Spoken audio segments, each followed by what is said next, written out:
Just had a question or two. Yeah. I was Okay, doing a go lot ahead. of work yesterday in regards to this, and just wanted to share up some details. I'm sure we're going to cover over it anyway today. Yeah. But in regards to like finding the owner's refresh itself, which I'm sure we're going to look over, are we locating that owner's refresh that already has a primary or a secondary put in, or like do the actual details of that refresh matter and we locate on a higher time frame? I'm noticing this stuff works, like just even just putting the story together with like my small little experience that I have with this class. Just being able to locate where we are in a higher time frame, what part of the owner's refresh it is, and then go down to a smaller time frame to actually find a refresh there and trade it.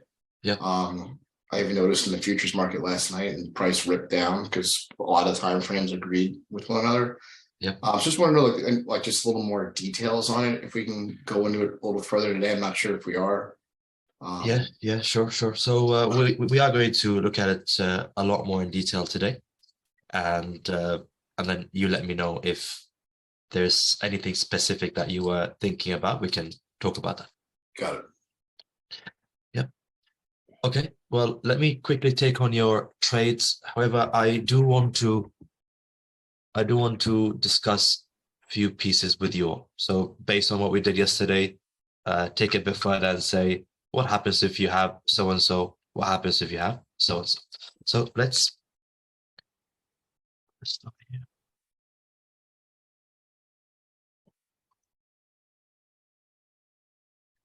Okay, so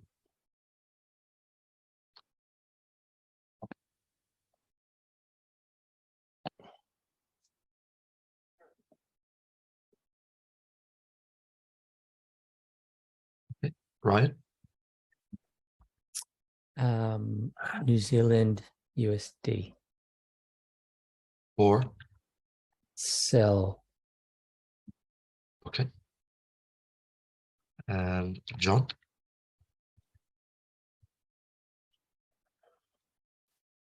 Pound CAD for a sell.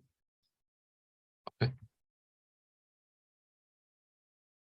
Thomas? British pound USD short. I closed that. I'm trying to get a position for a long position for USD pound now. For USD? No, pound British USD. pound. British pound USD. I'm trying to get myself long now. I was short. Now Sure. I'm long. Okay. Close that position. Sorry Sure. about that. That's all right. Cool. And Abdul Kader?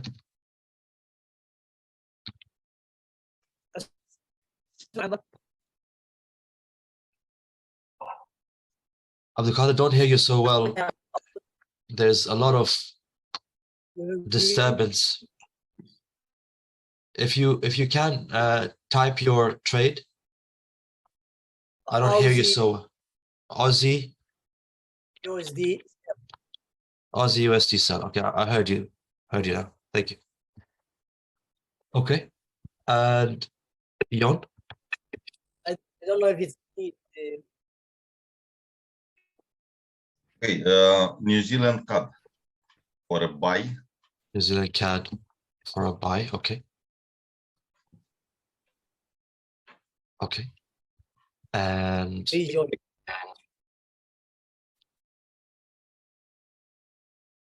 Theo? Oh, I didn't really have enough time to look, but I did have a quick look at euro dollar. Euro dollar, okay. Yeah. Okay. Sell. As a sell. Okay. And Nicholas? Yeah, pound Aussie and pound USD. For buys or sells? Both buys. Okay.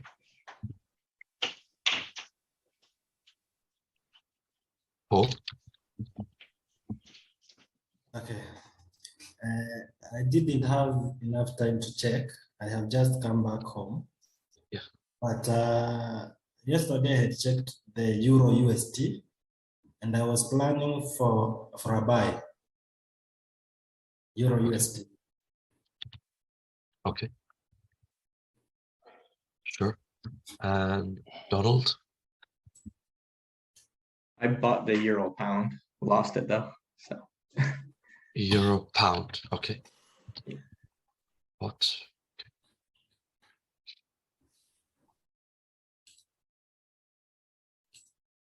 James? US dollar, Swiss franc, short. Okay. Okay, perfect. Okay, let's come back to this. I have a few things to iron out for you, and then we can have a look at your pairs as well. So let's first of all, I want to talk about what we had on Aussie CAD. Who was looking at Aussie? I think a number of you were looking at Aussie CAD for some time, right?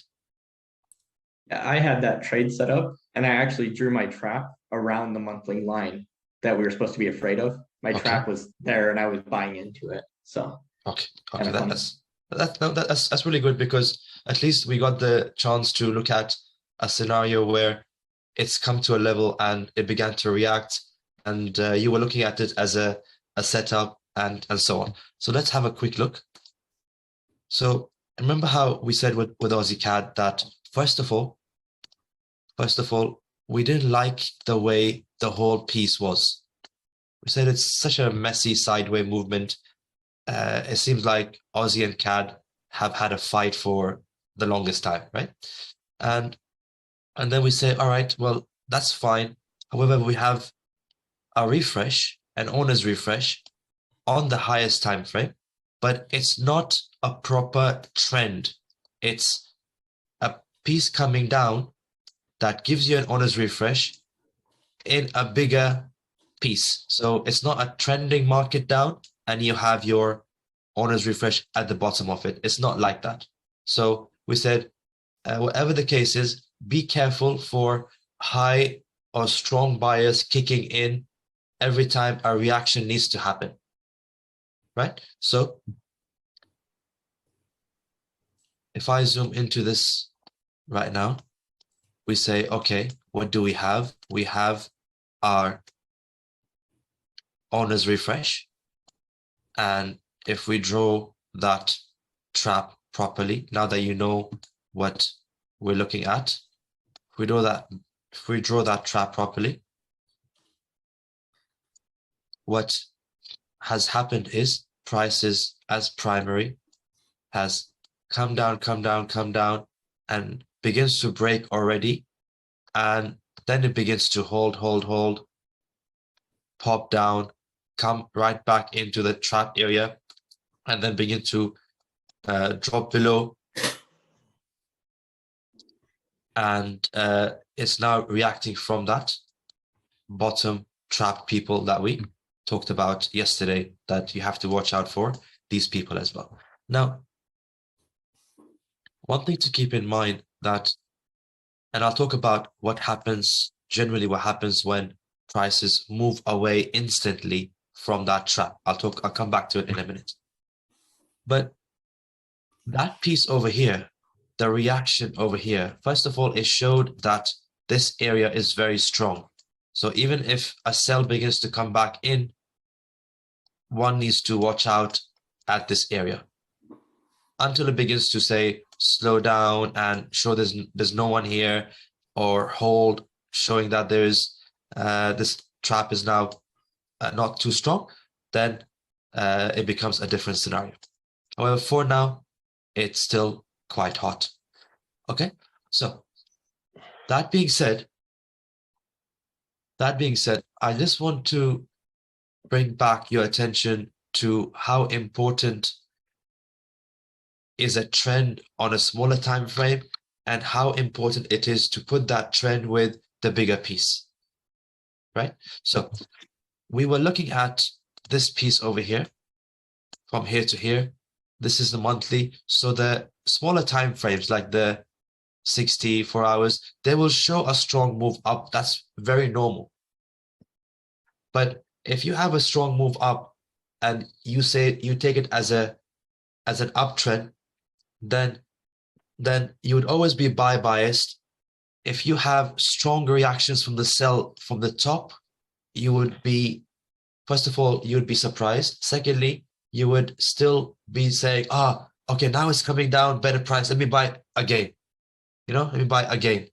So that's something I want you all to be careful with. So if we open up this piece, which began to come into these areas, these levels.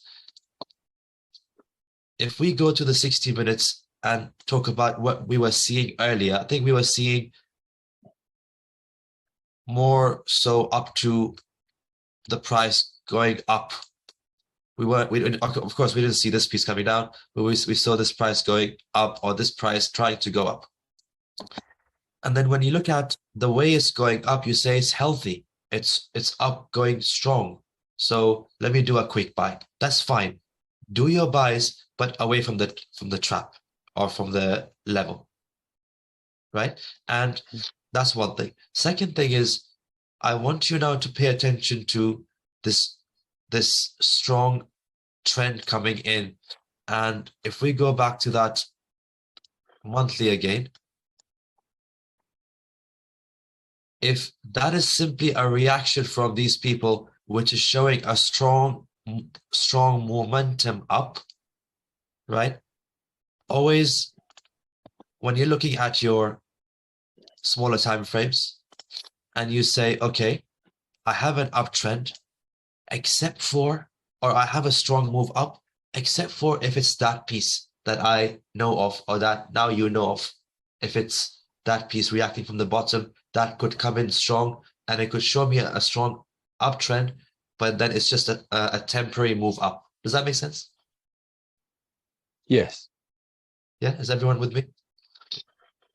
Okay, so then the whole idea is that whenever you're looking to buy, stay away from that level. And if you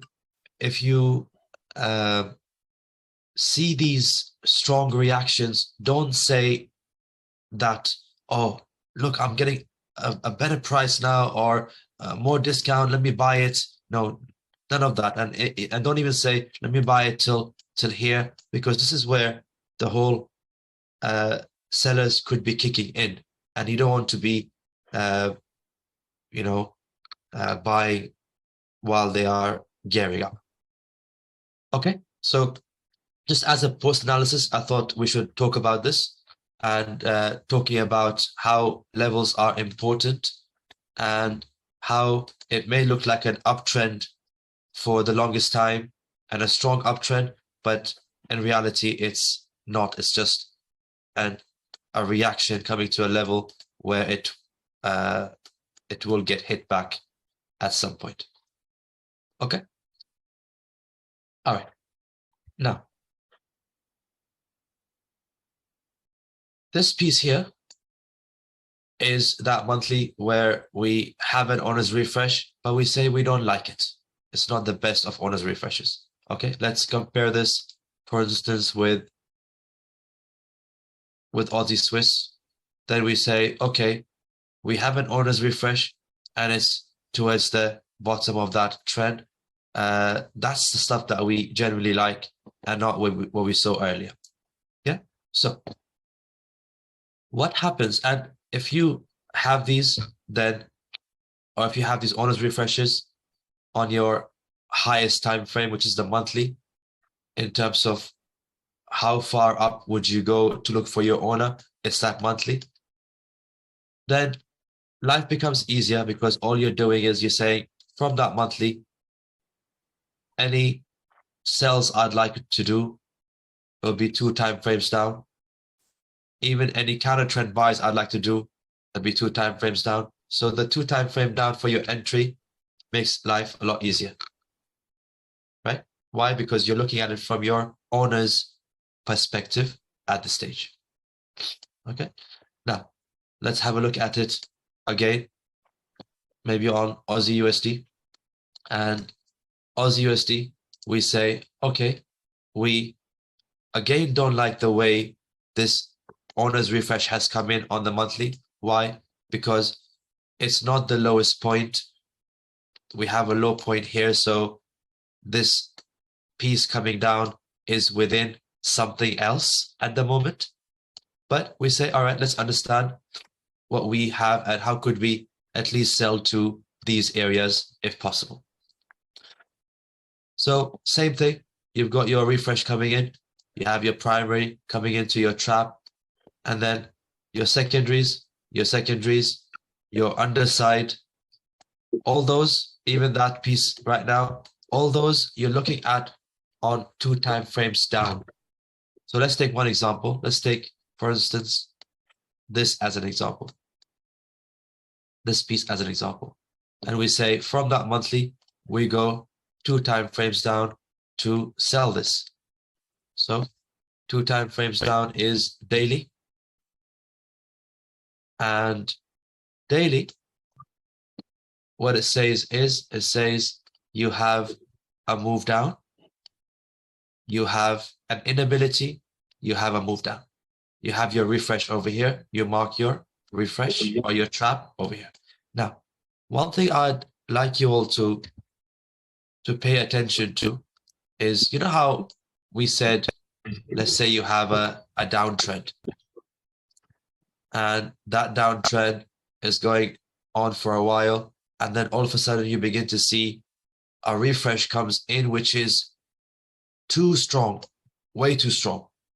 So we say, okay, looks like that refresh or that pullback that's coming in may want to go a bit deeper. So watch out on your cells.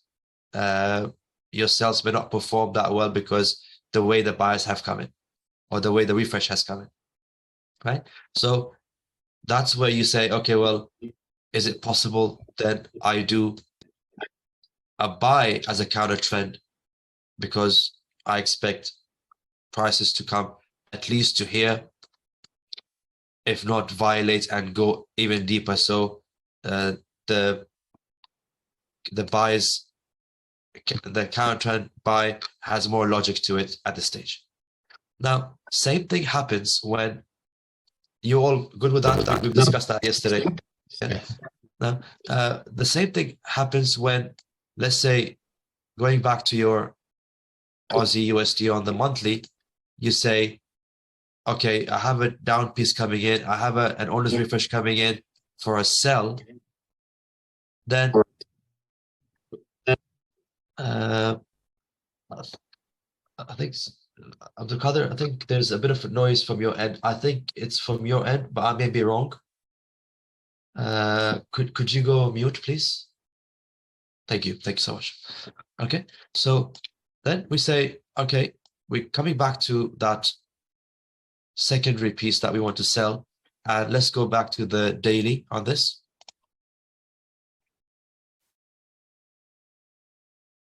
Yeah, then we say, I'm in a sell story, I want to sell, and I'm waiting for the daily to give me a refresh.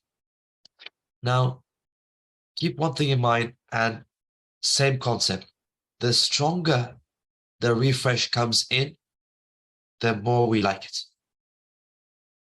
So in this case, we are selling based on the bigger picture. So if that refresh comes in that strong, we say amazing. That strength of a refresh means it's got, it wants to go deeper. Yeah, so keep that in mind in terms of how refresh come in. So in this case, we say, that's nice. Look, this whole thing is the first piece. You have an inability, the second piece. This whole refresh is nice and big, right? It's nice and big. So say that's good. That's what we like. So that's one piece. The second piece is when you have your refresh, and you get your primary that goes back to the trap area, then, like I said, at the moment, you simply say, I'll put my entry as it comes to the trap area, and I'll put my stops above.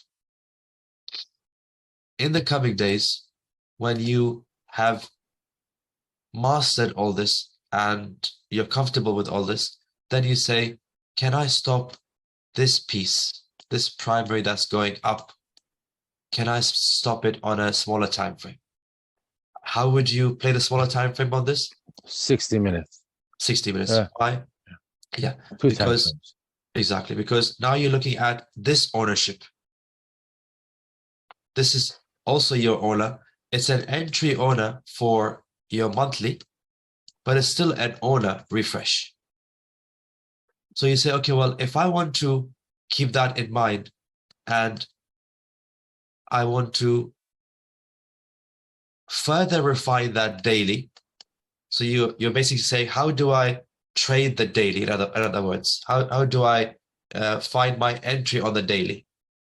To find your entry on the daily is by going 2 time frames down, which is 60, and saying, how can I stop this move going up? By us getting a refresh, owner's refresh on the 60, and of course, keeping a very close eye on that trap ingredient as we've discussed it yesterday. And yesterday. Yeah. Now, what do I mean by keeping a close eye? For example, let's say you've come from your monthly to your daily, and this is where you want to enter. And you say, oh, nice, I have my refresh, and you're looking to enter over here, put your stops above the whole trap. Now, when you're doing that,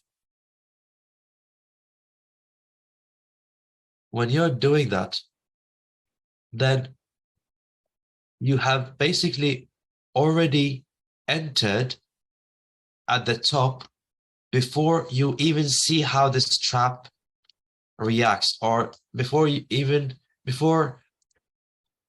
it shows you if the trap is strong or weak, correct? However, the idea is that once you've entered, because you're not entering based on the daily story, you're entering based on the monthly story, and the monthly says to you, sell if you have a refresh. That's only an entry for you, not an analysis as such, whether it should go down or up. You say, I will enter before all this happens, before it comes down to that primary. I will enter before it shows me how strong this trap is. Of course, one way is to not enter at the top and enter after you see price, how it reacts from that trap. Is that trap strong or weak? And let's say it begins to come down and break that primary. That's one way of doing it. But your prices that you get would be bad in that case. However, again, like I said, because you're not entering based on the daily story, you're entering based on the monthly secondary that we came down from, then this is only for your entry and not should you enter or not, if that makes sense. Or not should you sell or not. So you're basing it based on the higher time frame ownership and not the daily ownership. Now, one thing to confirm after that is once you have entered and you put your stops above, then you say, okay, well, now let me see how the performance of the trap comes in. Look, time spent very little. Look, the way it's coming down, power is very strong at that point. And let's have a look at the volumes.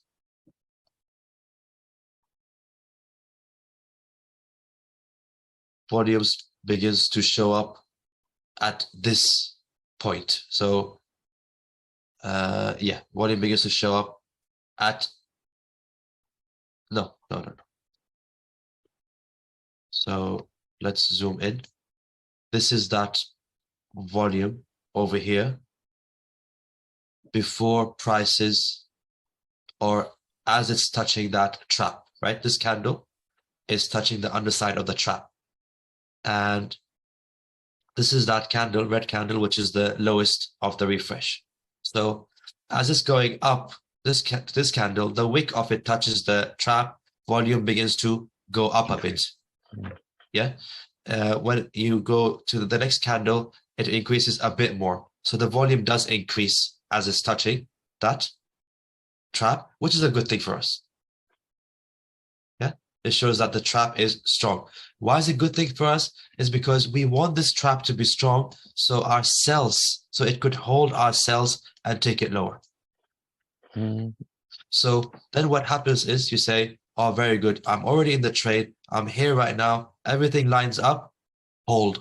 Don't do anything. There's no worry about it. Keep on going. Just a confirmation, if you like.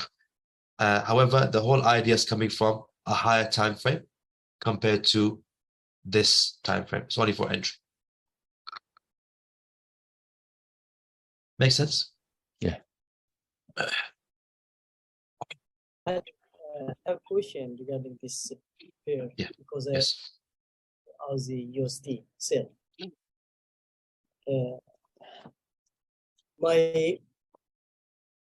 My story for the big picture was come from daily time frame, and I engage in 60. Okay. But I read it actually in different way. I think maybe I helped. Okay. Let's do it together. Let's do it together. So at the moment, you say on your monthly, you have a big ownership, or you can call it your ultimate ownership, which is the big guy. Because whatever you're doing on any smaller time frame is within. You see, it's been within this owner's refresh since 2020, March 2020. So whatever you're doing on a smaller time frame is part of this piece. So if it's part of this piece, you need to understand what this piece is before you go to the smaller time frame. Does that make sense? Yeah. Yeah. Okay.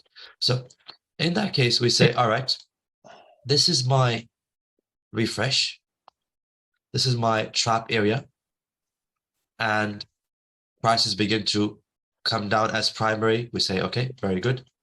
Then that's our first secondary when it comes back to any level, and it begins to stop on a smaller time frame on the daily, as we've discussed it in the past. So very good. That's our first sell. We stop because the trap is still strong, and then it begins to hold. Then it goes up, another opportunity to sell. Then it begins to come down and give us, let's have a look.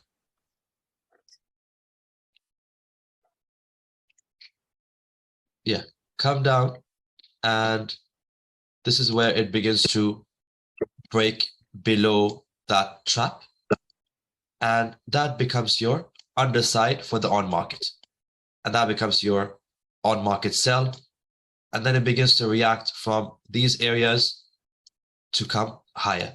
Now, for you to trade this piece, for you to say, okay, is this piece now stopping? Can I trade this? The only thing you can do is you say, from that monthly, I need to go 2 time frames down, which is the daily, and I want to see the daily is telling me I have an owner's refresh. If you don't have an owner's refresh on the daily, right, anything you're doing on the 64 hours, you're simply saying, I am forcing that refresh to come in. It hasn't come in yet, but I'm forcing it to come in. Does that make sense? So you're being the big boy, in other words, trying to bring in that stop or bring in that refresh. Yeah. So if we go to the daily in this case, and the daily is saying to us, you have prices going up. That's the price we were seeing earlier. They're going up. And then towards the end, you have some sort of a channel. Why? Because prices go This is the highest point. It goes down. Doesn't give you any inability and a refresh. It goes higher, not higher, but goes above. Comes down. Now it tries to go above. Okay. Then it comes right back down. Again, no inability and refresh. Then goes up, goes above, and still no drop, inability, refresh. You see? So we haven't had any owners refresh on the daily at the moment, which tells us this has stopped. We are in a channel at the moment. Now, because the whole story comes from a downtrend ownership, and you know it's coming to a level right now, then this channel, you can begin to sell it as a downtrend channel bias, if that makes sense. Which is every time it comes up, you can sell it from the top, and any buys you do would be counter trend. Okay. Now I'll be talking about the whole channel today on Aussie Yen. Now, the whole idea is this: that when you're trading the channel, while it hasn't brought in any refresh as of yet, then you're saying that I will sell this and I will only stop here.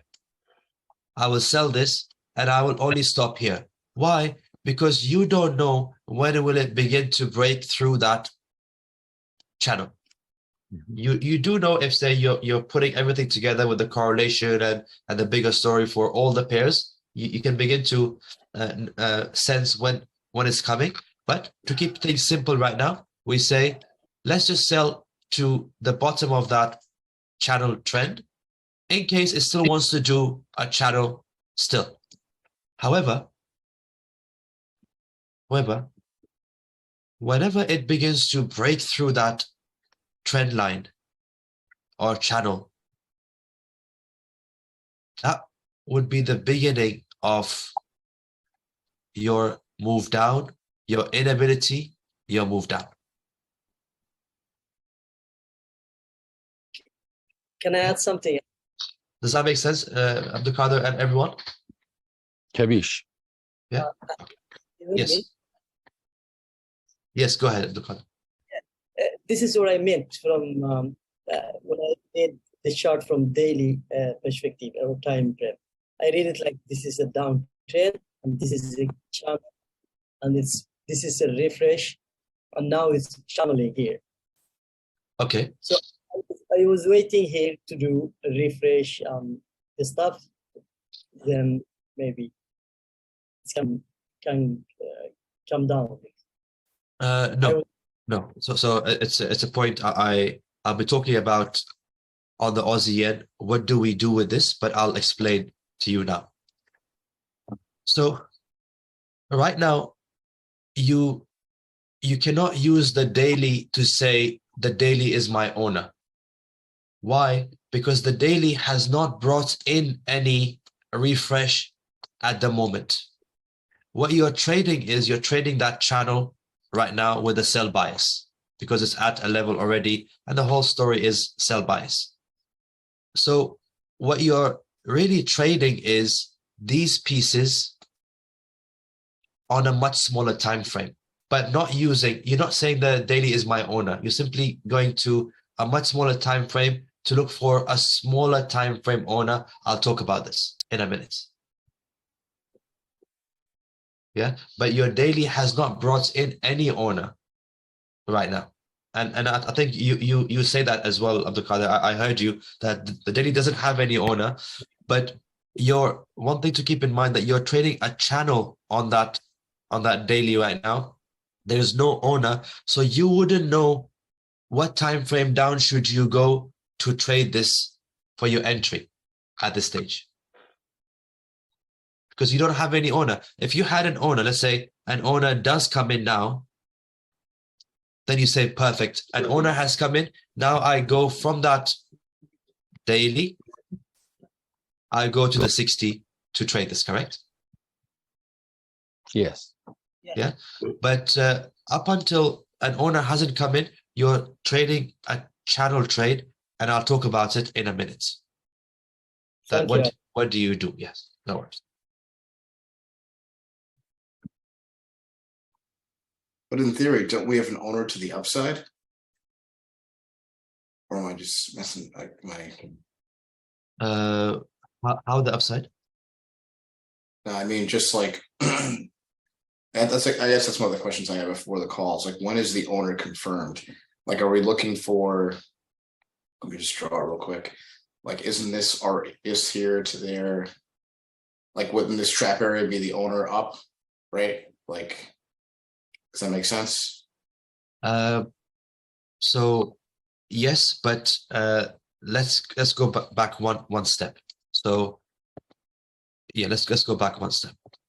So first of all, we say that, okay, for example, you even come on your daily from your small time frames and you say, oh, what is this move coming down? What is this move coming up? I don't know if it's a downtrend or an uptrend. Let me go and see if I can find an owner, a bigger owner on a higher time frame, because this looks like a move coming down and then it's going up. Could this be a pullback for this move down? I have to confirm that, right? So you end up on your monthly, and your monthly simply says that you're in a down move. You don't like that down move. We spoke about it, but nonetheless, you have a down move and you have an owner's refresh. So your bias becomes a sell. You're looking at a sell from here on, and no buys. So your sell is your flow. Got it. So we want Any- the owner's any- refresh to match the flow. Yes, any buys we do will be counter trend. So when then we say, okay, well, we understand every piece of it, and we also understand what this piece is, which is coming up. We are going to 2 time frames down from that monthly, which is the daily, to say, I want to stop this. And to stop this, you say, I want a refresh from the top, not the bottom. Because you have that owner's refresh on the bottom on the daily, because it then begins to go up. The way it goes up is when you have a refresh to go up. But that refresh, any buys we do would be a counter trend for us, which is also fine. It's Right. also fine as So long as. Yeah, sorry. So that's I guess that's kind of what I'm talking about. It's like we would, if we know we're going counter trend, we know the overall story is here, and we know price is likely to reject from this area, we then wait for the owner's refresh on the daily to go up. Yes. Right. And then we know Yes. we're going counter trend, and now we're looking for longs, but we're looking for that owner's refresh in the direction that we want to go. Correct. Excellent. Got it. Excellent. All right, just maybe, Ha- I got yeah. it. Okay, but let me confuse you a bit more, if that's possible. If that's No, you can okay. go for it. Yeah. Go. Okay, so let's say, for example, you know how we said, okay, this on the daily, we want to stop this coming down on the daily where we have an owner's refresh. It will confirm it's stopped, and then that will be the move going up on the daily to bring in that piece. Now, imagine if we're expecting a refresh on the daily, or we're expecting prices to go that high. Imagine what sort of an owner's refresh would we get on the 60 minutes to start with, when it's coming that low.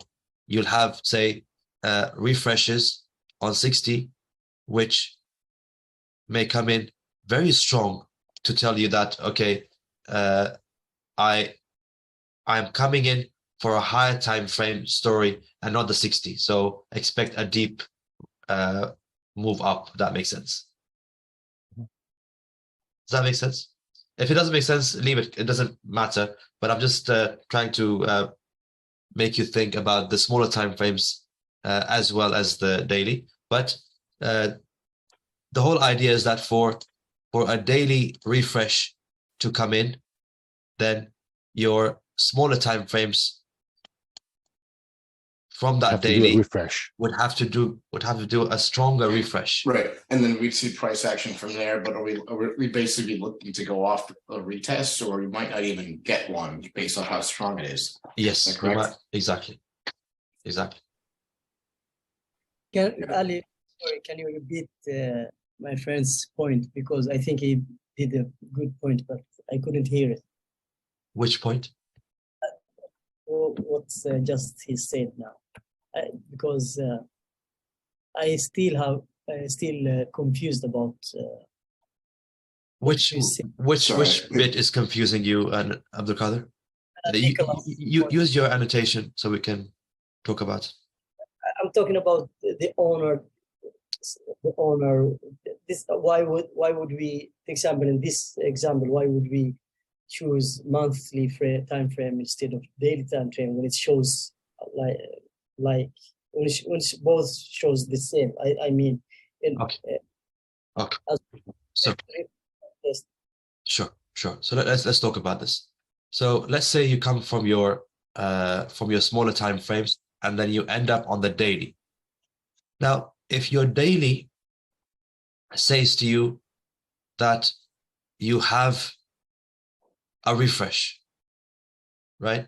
If you have a refresh on the daily, and that is an owner, and you say, I'm only trading the daily 60, I'm not even trading the higher time frame, right? Then you say, okay, well, let me get my primary coming back to that trap area, so I can sell this on the 60 minutes, correct? Right? But when you come to your piece and you don't even have an owner's refresh right now, then you're saying, well, what does this belong to? What am I looking at? That's one thing. Secondly, even if you have a daily owner's refresh, if one says to you that if this daily owner's refresh sits very well with the monthly refresh story as well, isn't that a boost for you? Isn't that a Yes. good thing for you?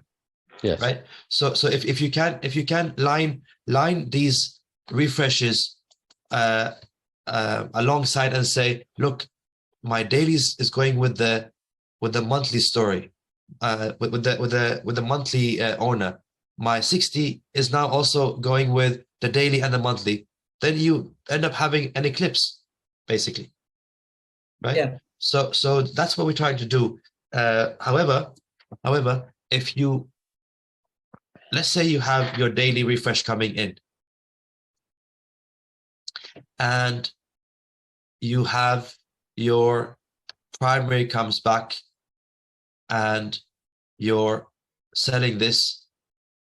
Now, because you haven't opened up the higher time frame, your sells are, you'll be more confident to sell it from here to here. If you say, I want to hold all that way, then you're simply saying, oh, please keep on going, keep on going. You're being more hopeful. It's a hopeful trade. Why? Because you don't know why should this go down, if that makes sense. Yeah. Right? Yeah. However, when you look at this and you say, okay, I've sold this, and look, now it's here right now. Let me open up the higher time frame to see if I can hold and take it a bit lower. And then the higher time frame monthly says to you, yes, because if we go back to the monthly, it says to you, yes, because whatever sales you're doing on the daily, you're looking to stop here, but I'm telling you, you can take it all the way up at least to here.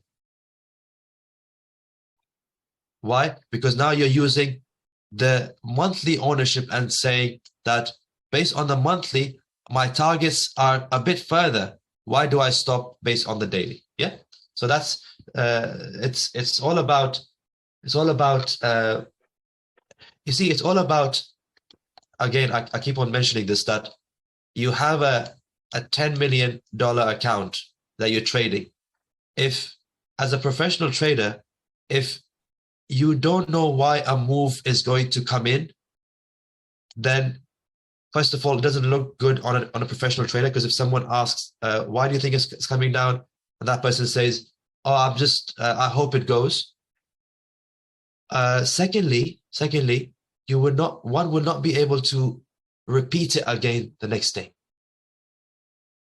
And that's very important for us to repeat it the next day and third day and fourth day, that's very important. So the fact that we know why it's going down or why should it go down, tomorrow when we come back, we say it did it. If it's done it yesterday, it should do it. It should do it today as well. And we stick with that concept. Yeah. So hopefully that makes sense. The monthly ownership will help you to say, okay, why are you even looking at a refresh over here on the daily? Right? Let's say for instance, you have this owners refresh on the daily, on the monthly, and you are here right now. That's what you see right now on the monthly. And on the daily, you come across a move up and an owner's refresh, primary, secondary, and you say, I want to buy this. Why? Because you saw prices going up because of what's happening over here. It will show an uptrend on the smaller time frames. But that's fine. But you begin to buy this from a secondary and it begins to go, and then collapse, for instance. They're like, how come it collapsed? It's a move up and it's a refresh to go higher. Why is it collapsing? Then you do a bit more research and you come to your monthly, you say, look, my monthly is a move down. It's brought me an owner's refresh right now. And I'm here, I'm buying at the top. What if it wants to stop here and bring in that primary now? If it wants to bring in that primary now, then the buys would not work anymore. It will begin to roll over and come lower. You see, so knowing what's is above you, how could you put it together with the bigger story? It just gives your trade a boost. And secondly, it puts you in a massive comfort zone, believe me. It really makes your trades more comfortable, and you know the reasons why you're doing what you're doing. Yeah? Everyone makes sense? Abdul Qadir and everyone? You all good with that? Yes. Yes. Okay. So let's do this. Let's take a quick 5 minutes break. And let's come back and I want to take you through Aussie Yen for a specific reason. And I'll talk about it. Yeah. So 5 minutes, we'll come back in 5 minutes.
Now, like I said earlier, when you come to your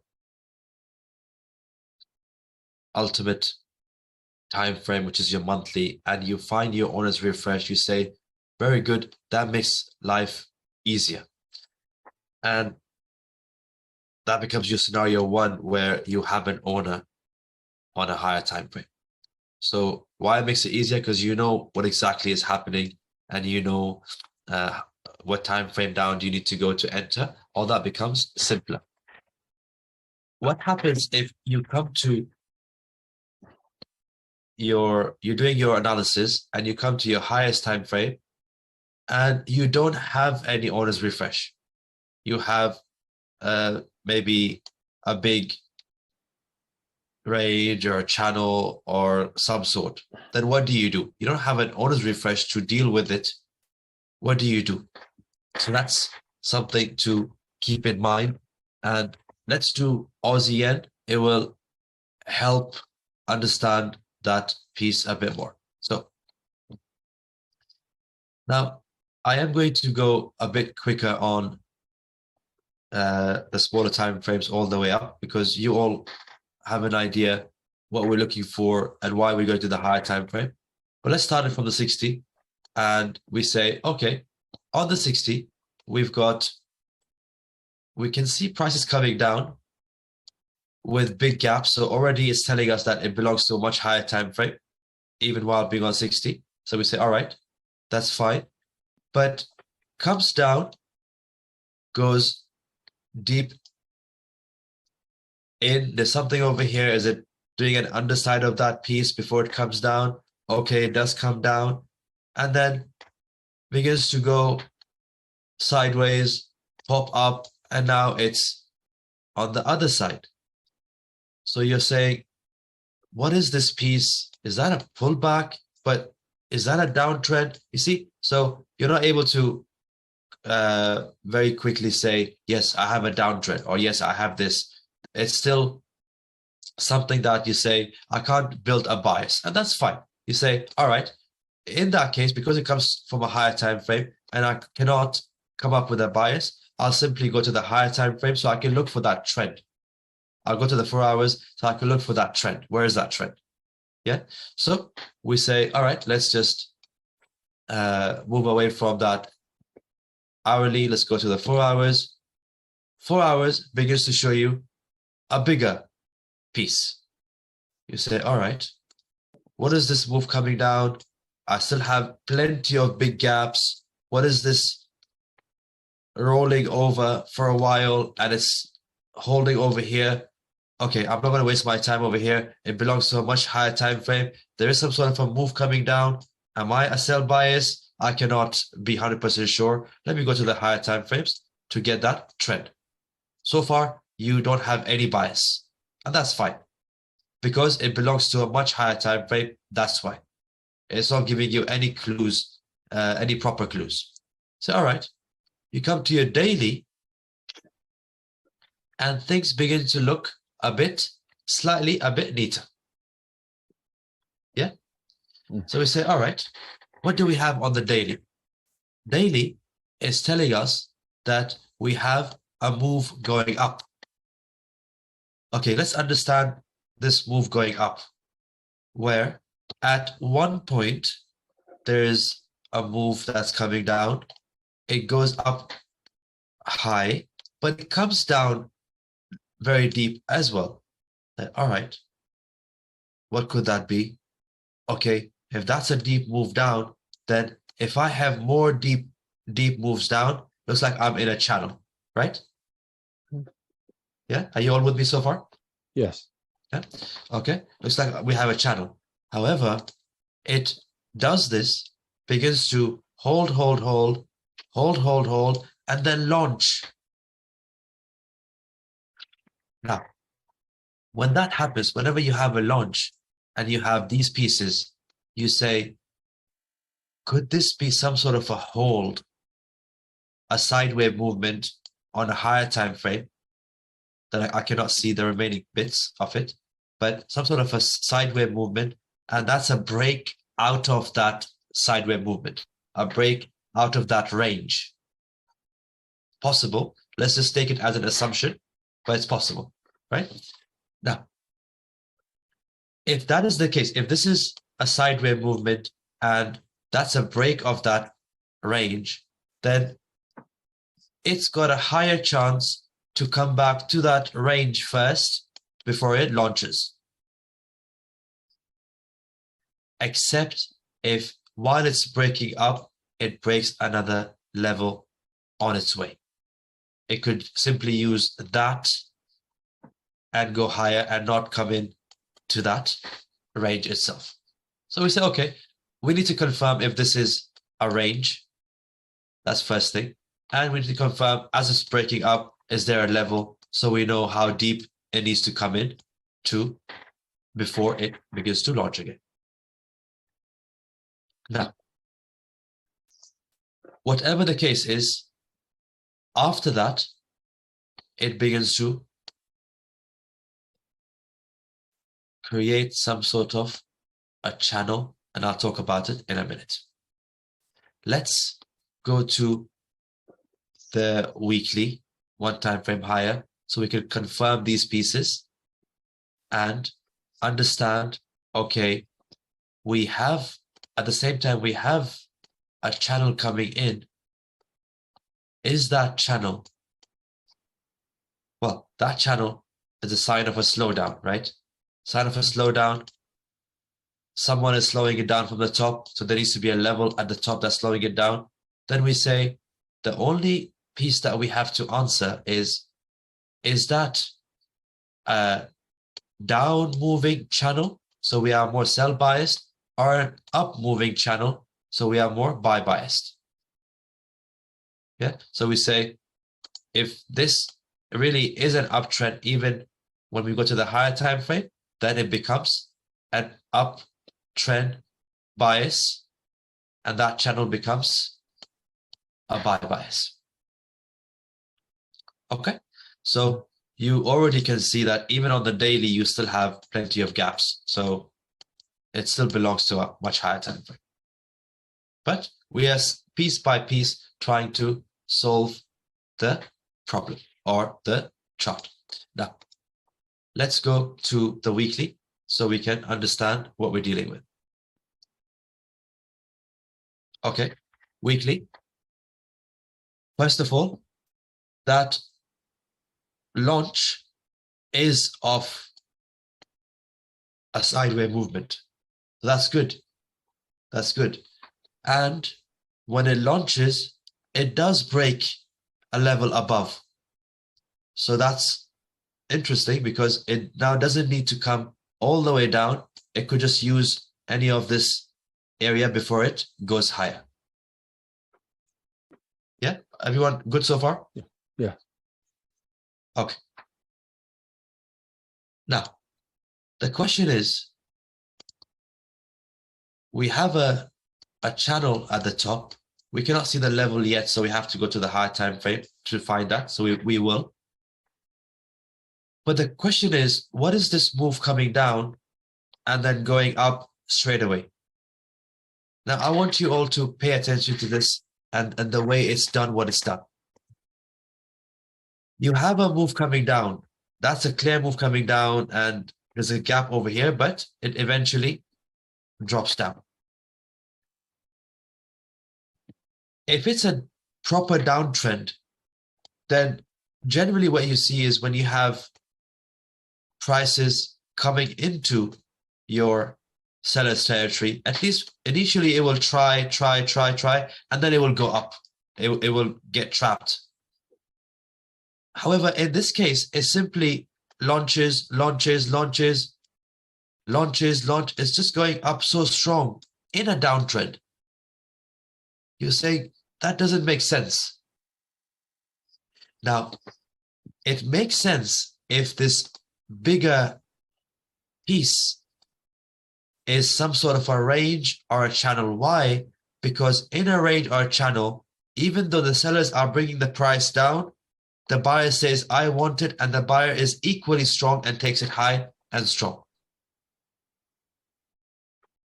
Right? So in a range or channel, both parties are strong.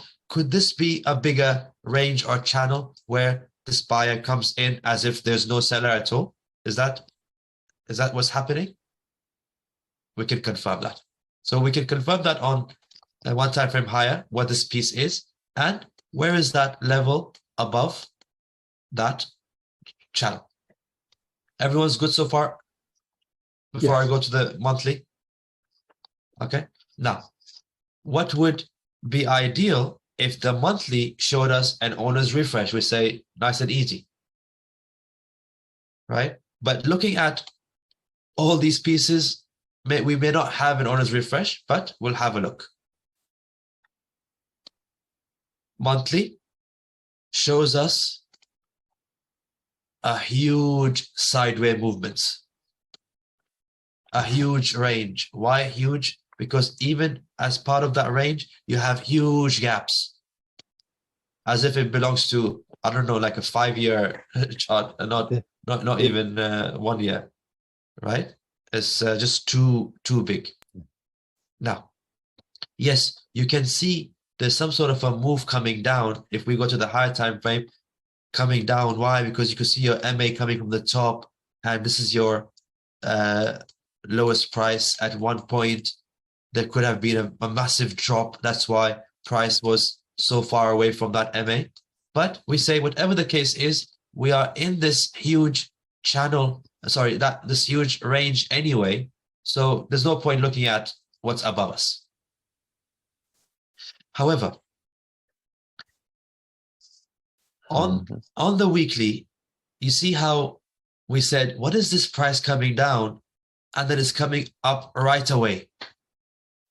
Now, these reactions or this strong buyers can come in when you are in a big range or in a range. That's how buyers come in and take over.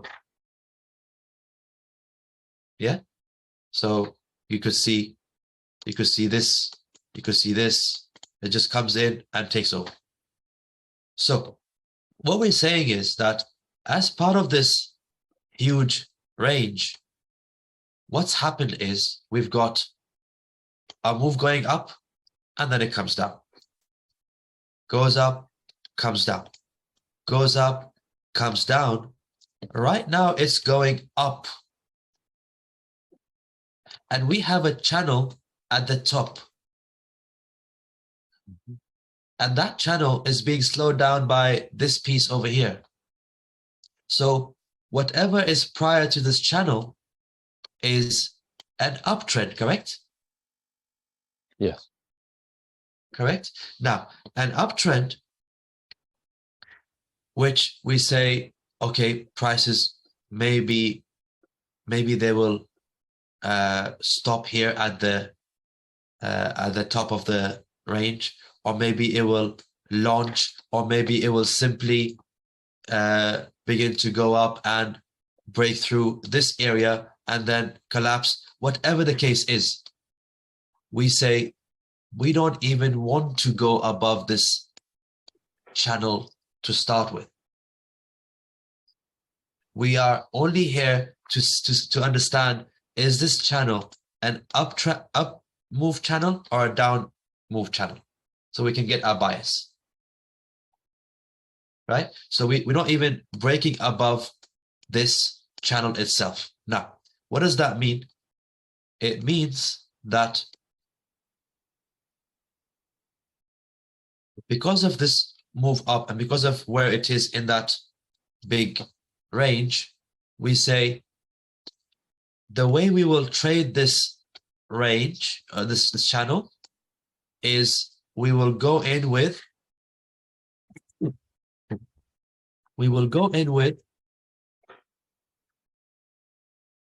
a buy bias. So any buys we do with the flow,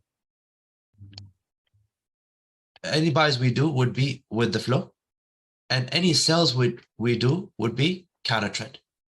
Why? Because we say it's in an up move. It's done a channel right now, which is a slowdown at this area. So it's got a potential to launch, whether it launches and does just that, launches and keeps on going, breaking that bigger bigger range, whatever the case is, but it's got more of a buy bias to it. So any buys we do would be more comfortable for us. Now, why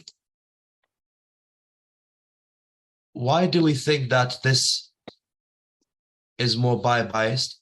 Because this is going up. This is that move from the range from the bottom to the top. It's come to a level. If it wanted to simply come to it and drop, it would have done it by now.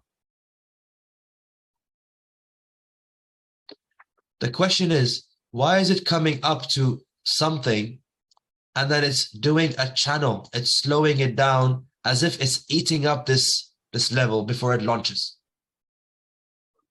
10 months. 10 months before it Yeah. launches? No, 10 months. It's making a range over there Yeah. on the top. This channel over Yes. here. Yeah. So because it's doing a channel over here at this area, we say, could this simply eating it up to then launch? Whatever the case is, if it launches just above that level, if it launches just to the top, if it even keeps on going, we say that's excellent. It simply tells us that we are more on the buy side than sell side. If any break out of that channel needs to happen, it will be more on the buy side. So at least whatever buys we do from here to the top of the channel, at least those buys are safe for us. We won't have a surprise coming from the other side, if that makes sense. Yeah, are you all with me? You all are very quiet. Are you all Yes. confused, or you're fine? Please let me know. Fine. Fine. Yeah. Okay. I'm also with you. Just quick question. I assume that we would be sell biased if this refresh were coming into a downtrend, then we'd be sell biased in the actual channel itself. Is that correct? Which refresh? Sorry, let's just say that area, the same channel we're looking at, Yeah. right, was not in a range on the monthly, but was actually in a downtrend, even though it's temporarily up, right? Then we'd be sell biased on the channel. Is that correct? Yes. Thank you. Yes. So your question is, if this piece here is part of A downtrend. a downtrend story, let's say on a monthly, where you have an owner's refresh on the monthly, and this piece here is sitting somewhere over here. Is that what you mean? Right, if it's channeling, not necessarily even a secondary yet, it's just going up as a channel, right? And you haven't showed us yet how to tackle that yet, correct? Yeah. Okay, so here we say, okay, that's good. So our buy bias is confirmed and then parked aside. We're done with that. Now, one thing you'll begin to know and see in the coming days is you'll see this as a channel in terms of candles. Why? Because you say this is a high point, or this is the high point, comes in deep, and then when it goes back up, it doesn't keep on going, comes right back in deep, goes right back up, and then comes right back in. So you can begin to see it as a channel. However, if you cannot do it now, it doesn't matter. You can simply go to the weekly on this. And the weekly says to you, yes, you are a channel because you have price comes down, goes up, cannot go, comes deep, goes up, cannot go, comes deep. You're in a channel. So either you stop here and you see it from the weekly, or you say, I like it nicer on the daily because I can see a bit more detail. It doesn't matter. Why? Why it doesn't matter? Because you're looking at a channel right now. There's no refresh as such. There's no owner's refresh in it or around it for you to say, I have to be on the right time frame. It's just a channel with gaps still. You could see it on the weekly or daily. It doesn't matter. Let's just keep it on the daily, so at least I can show you a bit more. It's a bit neater. Oh, so Then what do we have over here? We say, okay, we are buy biased. And whatever buys we do is give me a buy opportunity.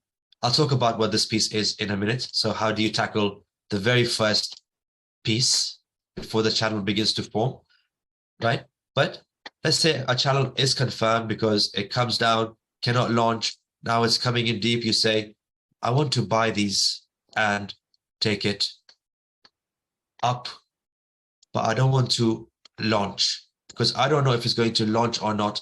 My buys from here to here to where this high is, it's got a higher chance for it to go and make that distance compared to if I was to hold and say, no, it's going to launch now and never else, right? So that's why we're only trading that channel itself. So these buys would be more of a with the flow for us. Now, I'll talk about what this piece is in a minute, so don't worry about it. Now, the whole idea is this, that when you buy and you're taking it up and it begins to come over here, you say, I'm out because I don't know what's going to happen. Now, what you need to keep in mind is this, that when a channel is ready to launch, then it will simply keep on going without looking behind. It will just launch and launch and launch. Let me show you an example, and then we come back and see what this piece is. And we say, well, okay, in that case, how can we benefit from it? So very quickly, let's show you one thing. This is all to do with chart reading. So this will help you to understand what you're looking at, what you're looking for. Now, on this CAD, what do you have? You have prices coming in deep, pricing going up and not launching. You say, am I in some sort of a channel? Correct? Mm-hmm. Okay. Now, have a look at how this channel gets broken and keep that in mind. So if we play this,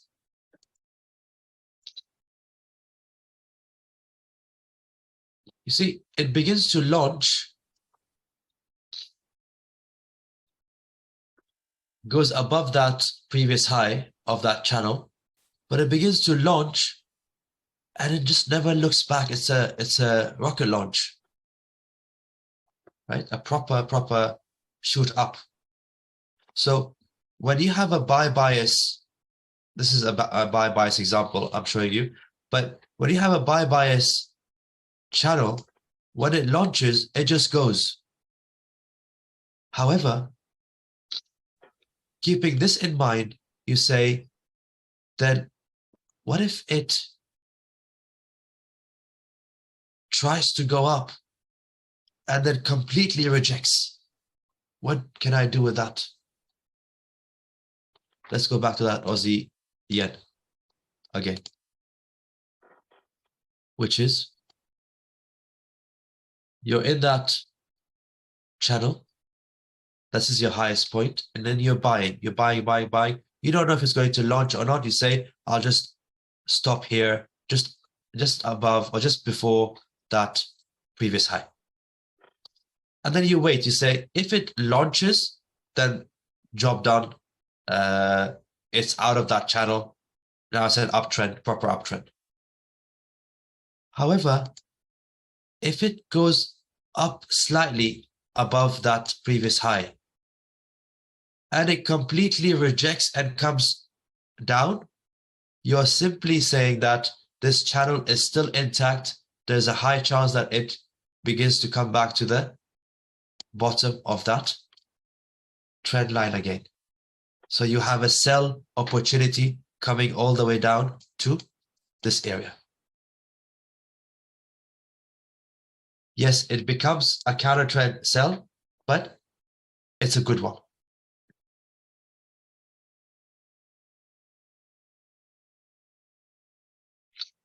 Do you all follow so far? Everyone? Yeah, because you're working inside the channel. Yes. Yes. Because this this has given you information that my channel is still intact. I don't want to launch yet. So I still want to maintain that channel right now. So you say, okay, do what you like, and I'll do a very quick sell from here to here. Now,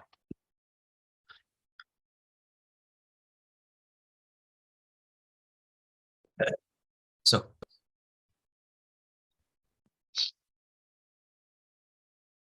first thing first, we are on this Aussie yen because we don't have an owner as such on the higher time frame. However, we've gained some important information, which is the bias is up and we have a channel. Okay. So what we're saying is that we are going to do channel trading in a buy bias environment. That's the conclusion we have gathered. That's our action plan going forward. Any buys we do would be with the trend. Any sells we do would be counter trend. But we can create some good counter trends in a channel because it gives you a strong signal. When it doesn't launch, it comes right back in. Now, the question comes in that, so how do you enter this? Right? How do you enter this? Now, before I talk about entry, keep one thing in mind is that, oh yeah, two things. So this is that hold that we said that began to break up. We say very good. It can come to the hold or it can come to any level above before it launches. How does it come in? It comes in as a down move, inability, refresh, correct? Yeah. Okay. What do we do in a buy bias? We say, give me my primary and give me my secondary. My secondary begins to hold, showing me that this trap is no good, launches. Okay. Now, that's good. We'll talk about this in a minute. I'll come back to it. However, the idea is when you have your primary, secondary to launch, what are you still doing over here? And why are you coming in down? Why are you coming in deep? Am I beginning to have some sort of a channel? That's when you begin to think, is it beginning to form a channel? Is that why it's not going? Why are you thinking it could be a channel? Because you're in an uptrend, right? An uptrend doesn't generally do a refresh, go up and then collapses down. Doesn't do it that way. For an uptrend to completely reverse down, you need a proper, move up, slow down, roll over, and then some sort of a massive spikes. I'll show you some stuff. For example, let me show you this.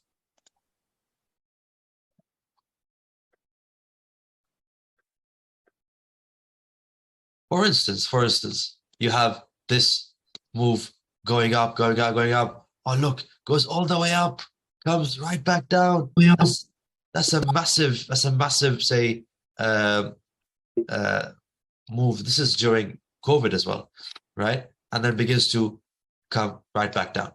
So for a move to get reversed and come the other side, it's not simply go up, your refresh is not working. Oh, okay, it's going to reverse completely. No. There could be, if your move is going up, you have a refresh, then if it goes and it doesn't keep on going, then either it begins to create that channel Or it could also mean that, okay, oops. It could also mean that it could maybe wants to come a bit deeper first and create a deeper refresh before it goes up. Yeah. So let's go back to Oz again. And we say, okay, There's that's some good. background noise. If someone can go on mute. Maybe Abdulkader, you can just go on mute real quick.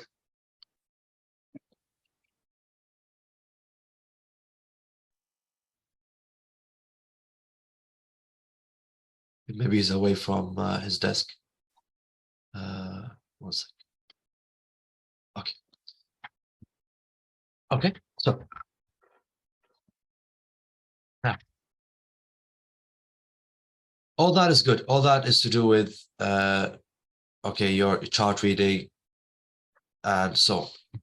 Now, one thing to also keep in mind is that the older the channel becomes, the higher the chance it's got to, let's say, either break out or say break out of the channel first to do a bigger refresh for that big move before it launches. Could this be that piece right now, or is it trying to break through and come lower to do a refresh for that up move and then begin to launch up? So the earlier you get involved in a channel, the better. Then it begins to do stuff where you say, okay, you do your stuff and then I'll get involved. I don't want to get involved now. Yeah. Okay. So that being said, let's talk about entries now. Let's say, for instance, and I do this.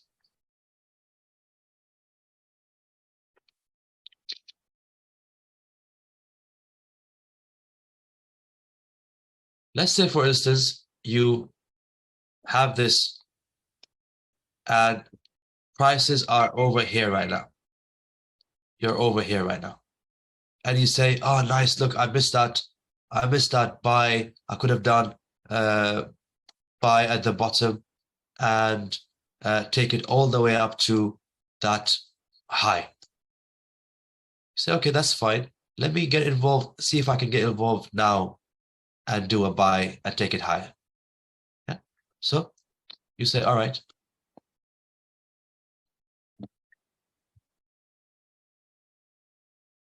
You say, right now I'm on the daily because I can see that channel. Now, if I draw a line over here somewhere, for instance, let me open up my 4 hours and let me open up my 1 hour. Now, I'll have the same move going up on the 4 hour and same move going up on the 60 minutes. Let's start with the 60 minutes. If your 60 minutes says to you, look, I've given you a nice refresh so you can rejoin that trend. Now I've given you a primary. Then you say, that's very good. I want to buy this. That means I want this trap on the 60 to be weak. So if I get some sort of a sign that this trap is weak, I can begin to join and buy and take it higher with that daily channel. However, yeah, you're all good with that so far? Yeah. However, if I don't get that, if I get a strong reaction from that trap with, let's say, high volume and little time spent, and I don't get any entry to buy this, then you say there's a higher chance that the 60 is not going to take it. It will violate, and I have to wait for an owner's refresh on the 4 hours to gauge it again. Yeah? Makes sense? Yeah. So you're simply saying, I know what the story is. I still have distance to go above. Let me see, let my traps on the 60 and on the 4 tell me if whoever wants to take it, and I'll join. Okay, let's do one more example. For example, you have prices beginning to go up, and then now it's beginning to reach that high, that previous high of the channel. So over here we say, okay, whatever buys we're doing, we are out. We're not going to hold on. Why? Because there could be a possibility that the move could launch. Yes, if it launches, then we will make more money. But what if it doesn't launch and it does this and then comes right back in? Then we would have sellers coming in. So why even risk it? Let's just take a very safe move up to that previous high. But as soon as it begins to go up and it begins to come right back in, confirming that it's probing back into that channel, which is simply going up, coming right back in, you say, perfect. Now I'm going to get ready to sell this and take it back to that trend line. How do we sell this? We say, okay, let me line up the 4 hours and the hourly. And we have this move down. Let's say we're somewhere here. Let me see if I can see the same move down on the 4 hours, same move down on the hourly, and whoever gives me an owner's refresh and tells me that this trap is weak, I'll take it. If it tells me this trap is strong and it violates, let's say it goes above, I'll wait for it on the 4 hours. But let me use the 4 hours to give me, let me use the traps on these refreshes to give me the information. Let me not guess. But the overall story is no longer a guess because you know what to do. You know you've got to sell. So that's fine. All you're waiting for is, okay, how do I enter this? I'll line these two up so I can begin to sell this. Yeah, does that make sense? Mm-hmm. Any questions?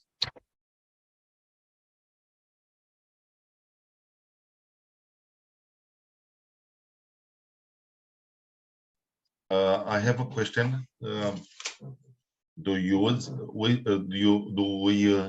the strengths of the currencies in our analysis?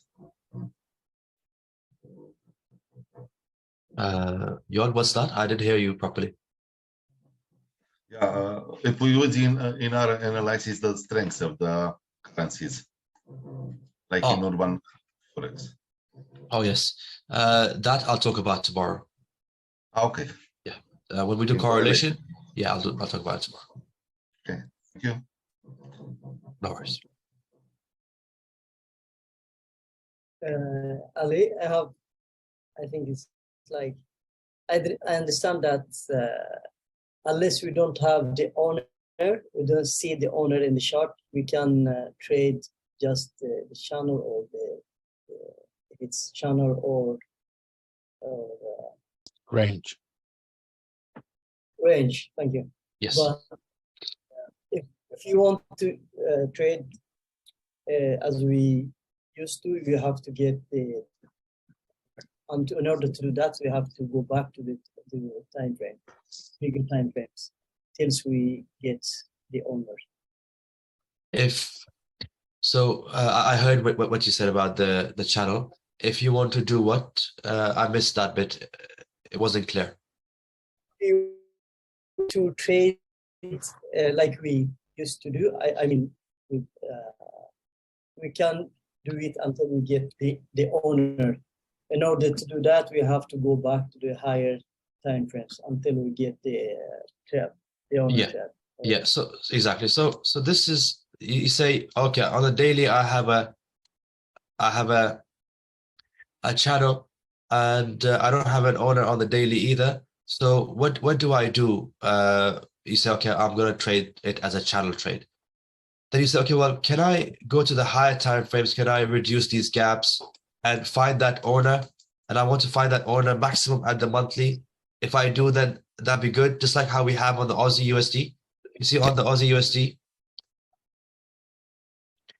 on the daily, you have a channel. You have a channel on the daily, but it's a nice small channel. And when you go to the higher time frame, let's say you end up on the monthly, then you know what this channel means and where this channel sits, and you say, oh, perfect. I can do a channel trade until a refresh comes in. However, on Aussie yen, even when you go to your higher time frame, you don't find that owner. And I think the question you've asked is very important. I'll explain what this means. So on the monthly, when we go, we don't have an owner. What we have is we have a big range and more of a buy bias. Now, think about this. If we have a buy bias, there's no owner, it's a buy bias. If we keep that in mind and we go back to our daily begins to show us, let's say it begins to do, as an example, right?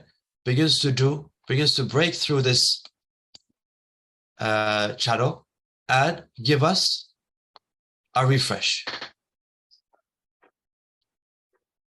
Now, the refresh that we're waiting for on the Aussie USD, what's our game plan? What do we do? What do we do with that refresh? Are we selling or buying? On Aussie JPY or this? On Aussie USD, on the previous one. We have to Really? go refresh my memory. I don't remember. Okay, let's go back. Yeah, same. I'm looking at it now. Okay, so let's go back. Aussie USD. Aussie USD is that monthly ownership. Yeah, so everything here we're selling. Yeah, and Yeah. exactly. And we're waiting for this on the daily. So let's have a look at the daily. Daily tells us you have this move coming into a level, it's channeling. And whenever we get, an owner's refresh, we are selling, right? So it's very, very clear to us because the owner's refresh on the monthly is giving us a guide. Now, keep that in mind, and let's go to Aussie yen. Aussie yen, like I said earlier, it's on the monthly, it's a big range, and we're saying within that big range, we have a buy bias. Okay, let's go back to the daily because we have a similar channel on the daily. A channel comes in. If that channel breaks and begins to give us a refresh underside or primary to the trap area, if we sell this, are we confident we are going with the flow on the higher time frame? No, we're not going with the flow. We're going counter trend. Also, We are. yeah. Yes. So I mean, realistically, we should be buying now, right? Like, don't we have everything we need to almost buy now to some degree? let me come back to it. Sorry. But a refresh comes in, and then you say, okay, if I begin to sell this and it's a buy bias, the overall is a buy bias, what if it messes things up with me over here and then it launches? And then I'm dead that way. Yeah. So that's where we say how important the bigger bias is, the bigger the story is. Okay. So the reason why it may not be a good idea to buy now is because this is your channel, and this is an attempt. You see, this was the first attempt to maintain that channel. It goes lower. It's looking to break that channel, and then it comes right back in. Then comes right back in, still doesn't maintain that channel, right? And then it's coming lower, lower, lower, trying to break through this piece. What if it does a deeper refresh for that uptrend before it begins to launch again? So because it's such a high time frame, if you begin to load up your buys from here, you wouldn't know where to put your stop loss. What if it comes deep first, you see? So it's a bit tricky that way. So the idea is that whenever you begin to see that, okay, it's getting old and it's messing up, it's trying to break that channel, then always give it more time. Say, I'll leave you, do whatever you like. What if you come and do a deeper break, which would be a refresh for this whole move up? Yeah.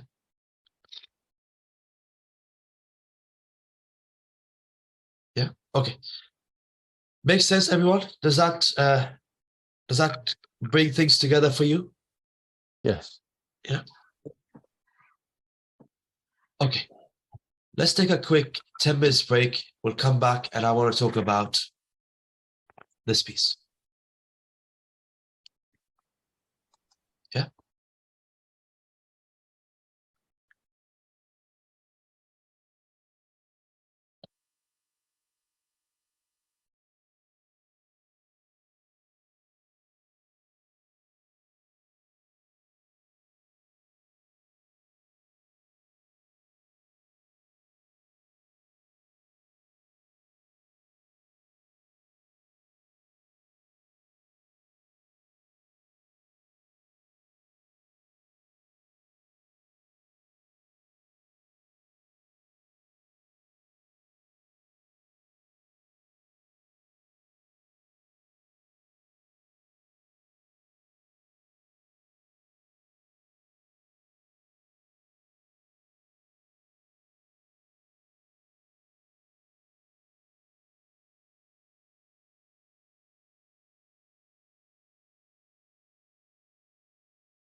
Shall we begin?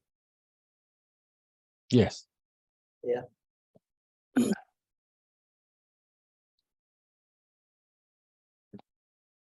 All right.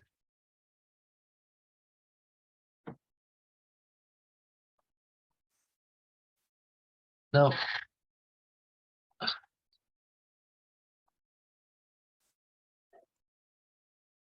so at the moment, you say, okay, I have a big sideways movement, a range, belongs to a high time frame. That's fine.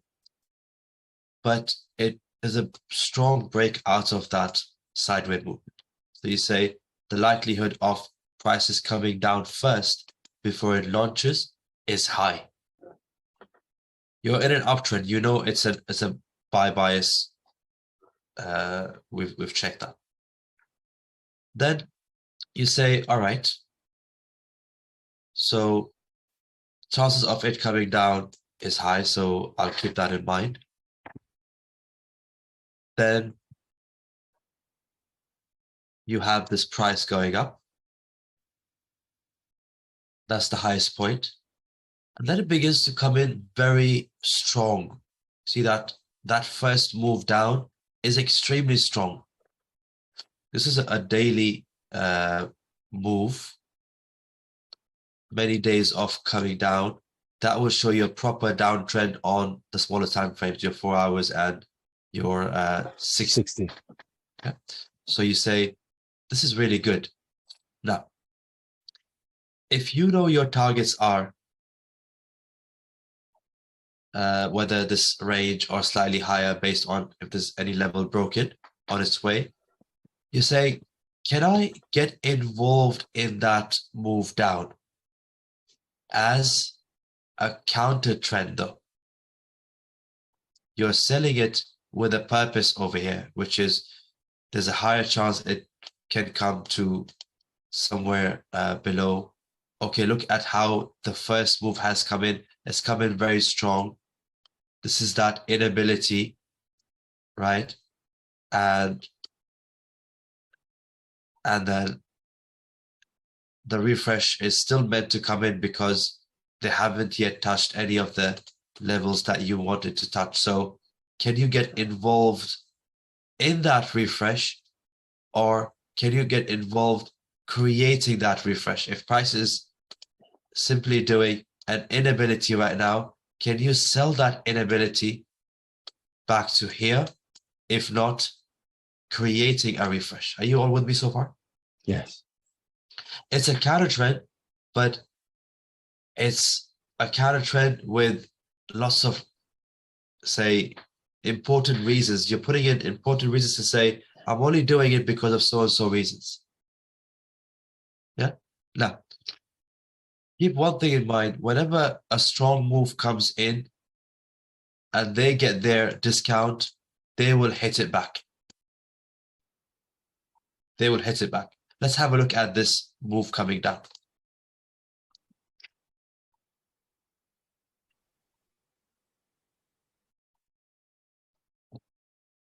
If I look at it from the 4 hours, does it look nice and healthy on the 4 hours?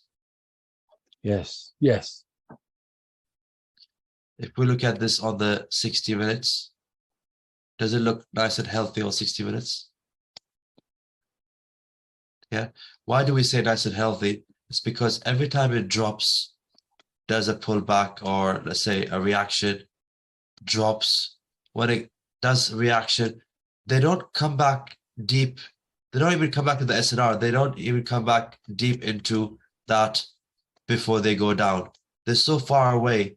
The moves in between them are so strong and healthy. The sellers are not going to allow the buyers do that. Come in.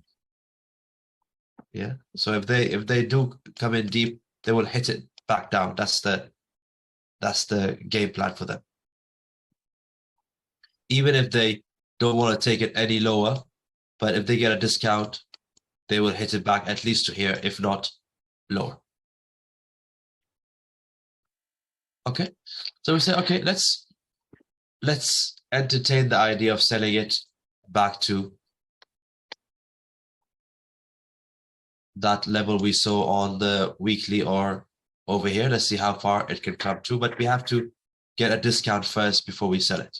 So this is something I'm showing you. Doesn't mean that you need to do it, but it simply means that you can see what's inside that inability and put it together with what you know so far. And I'll explain.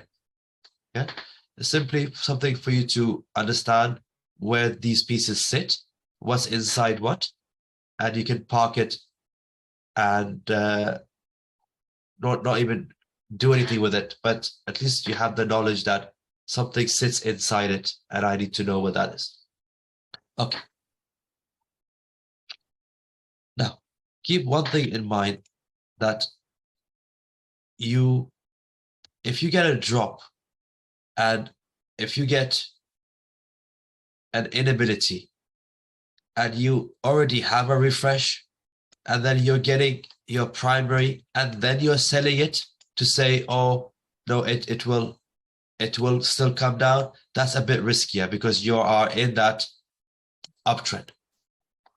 However, what you're doing is you say, while price is already over here and none of that has happened yet, can I get involved in that inability and create that refresh? Are you all with me so far? Mm-hmm. Yes. Yeah. So you're getting involved earlier, but you're getting involved earlier because you believe that prices need to come down low here or somewhere above. So if price does this and never gives you an inability, just keeps on coming down, and then it goes, you don't have to do anything because it's done its bit. It's come already, touched, and then gone, or come already, touched, and then gone. However, if price begins to stop here and it begins to give you an inability, that inability you can get involved in because you say, it hasn't done its job yet. It needs to come down so that refresh, for that refresh to come in, it's got a higher chance to come in. Okay, so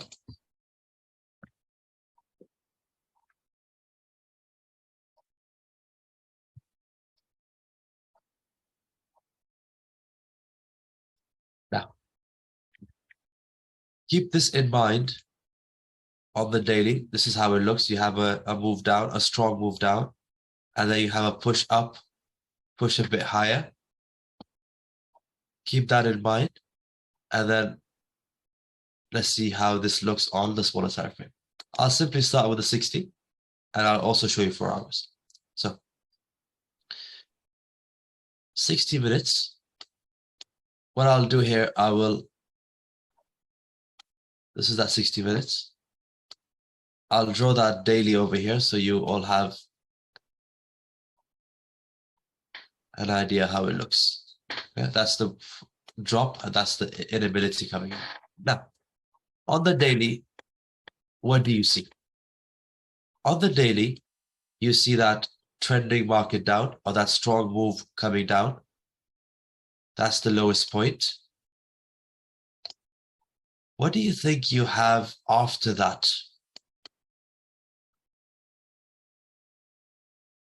Stuff that you already know from the past. Like from the past, I mean, Set 1, set 2. the last week and a half, that past, not before that. Well, you have a couple of things. One, you have looks like if you just wanted to continue to go on, you have this area here, right? In terms of if like you wanted to get involved. And then I'm sorry, I'm so bad at drawing, but your inability is in this area. Right, but then it goes higher over here, so you need to go to your 4 hour to see, like, you know, if that makes sense. Yeah, no, I see what you're trying to say. Whatever I'm going to tell you right now, it's for you to hear from me now and then park it, and then you say, I'm not going to say confuse myself with whatever I'm learning so far in the last 2 or 3 days in terms of the owner's refresh. Yeah. So what this piece is, it's a move down, and it gives you an expanded, this is your expanded refresh. You see how you have your big gaps and you have your big primary, your secondary, it's your expanded refresh, the bigger piece. Now, what you have is you have your move coming down, your last seller, you know how we do last sellers in those examples. Last seller begins to go and give you a lopsided, correct? Yeah. Lopsided, type 1, and then it goes higher, and then you have your primary coming in and secondary coming in. However, let's say, for example, if I switch to the 4 hours, what do you think this move down would look like on a 4 hours? Just one straight move down? It will move away, take away these pieces, right? Yes. Yeah.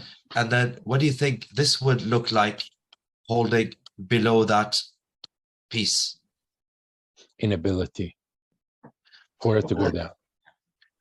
No, if on the The 4 hours refresh. you have, on the 4 hours you Yeah. have your last seller, and then this would be its SNR, this would be that type 2 hold, right? Which it breaks up, you have your refresh, then primary brings the price back to the trap area, and then secondary cannot keep on going, probes slightly, and then smashes down. I'll quickly show you on the 4 hours.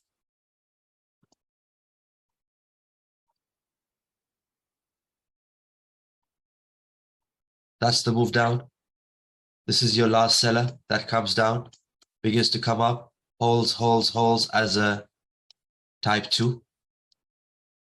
Goes up, creates a refresh, the expanded refresh, the stuff that you were doing in the past, where you have to take out the last seller. And then you have your primary confirmed when it comes back to the trap area. And then you have your secondary that begins to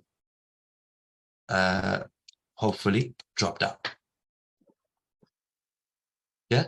Now, what I'm trying to tell you is that the stuff that you know from the past is stuff that you will see inside those inability as well. That inability phase. The higher the time frame, where your refresh is coming in, this inability will also have your expanded refresh, because for that, the smaller time frame, this move down becomes a downtrend for the smaller time frame, and this becomes that primary, secondary, expanded look before it drops down. Okay, now, why am I showing you this? It's because you all have done that previous expanded refreshes. So for you to know where they sit and how they look, it's important. So I'm showing it to you that you'll see it inside these owner's refreshes. Yeah. Now, it doesn't mean you got to do anything to it. You could simply not do much to it, but it's good to know where they sit. Let's talk about this a bit more. Let's say, for example, we go back to that refresh, the expanded refresh. And this is what your daily shows you. It's a strong move down, and then it shows you inability that way, which you know that on a smaller time frame, this is your expanded primary, expanded secondary before it looks to shoot down. Correct? You all with me so far? Mm-hmm. Yeah. If you're confused, I'll stop here. I don't hear anyone saying you're good or not. Yeah. I want what is expanded refresh? It means it is on a higher, on a lower time frame. And this refresh keeps from the daily, no? And we see here on the 4 hour. No. We see here the primary, secondary. Yeah. So before what we did yesterday, yesterday we said, when we did the advanced stuff, we said that whatever you do now is all you're looking for is an owner's refresh,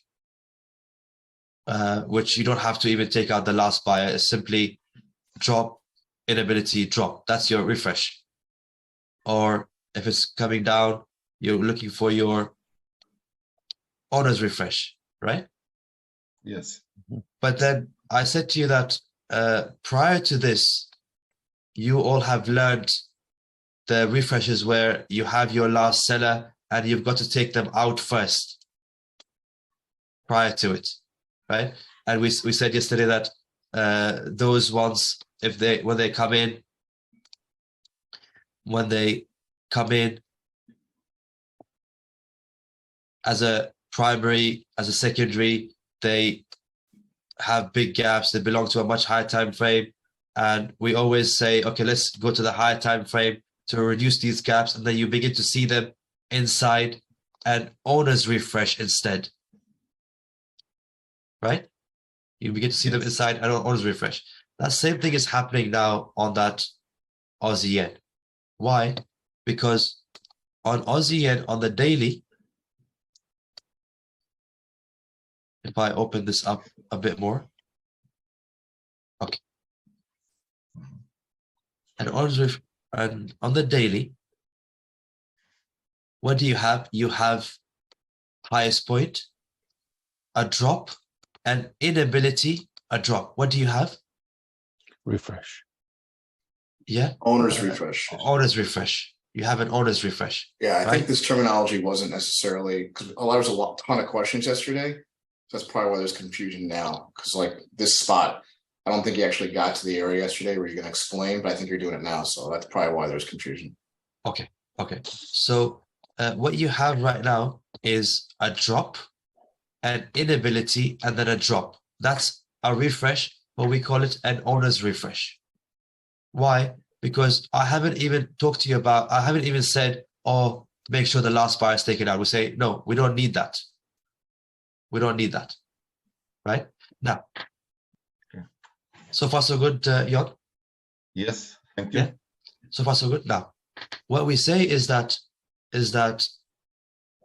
within this owner's refresh, if you look closely inside that inability,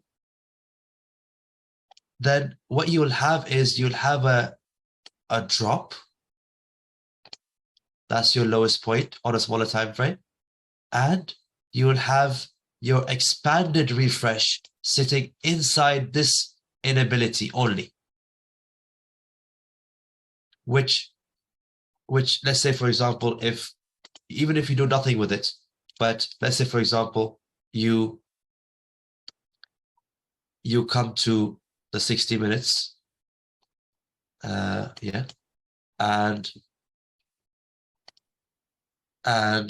you see that move down. It's so far away from that highest point, right? And then you see massive gaps, and then you see a discount for this move down, but discount comes in with a first hit and then a second hit. You say, this is my primary, my secondary, but an expanded look, not the owner's refresh.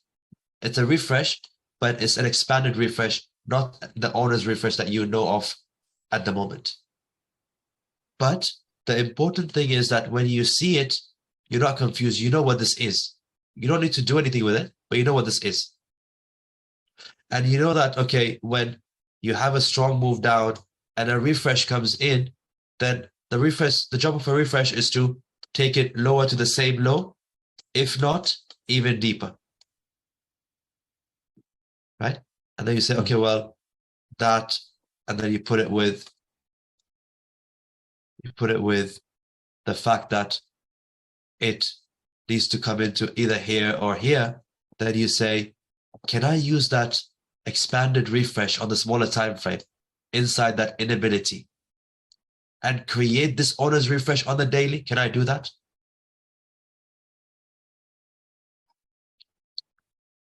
Are you with me all, or is anyone confused? With you. Yeah, Jan, are you good? Yes. Yes. Okay. So, Okay. so what we say is, we say, okay, yes, that's something we can do. Now, even if you don't want to do that, even if you simply want to see, okay, you have your move down on the owner's refresh, and then you have your inability coming in right now on your owner's refresh. You want to see when will your price begin to drop and create that owner's refresh? You could do that by looking at that detail piece on the 60 minutes or 4 hours. I'll talk about it.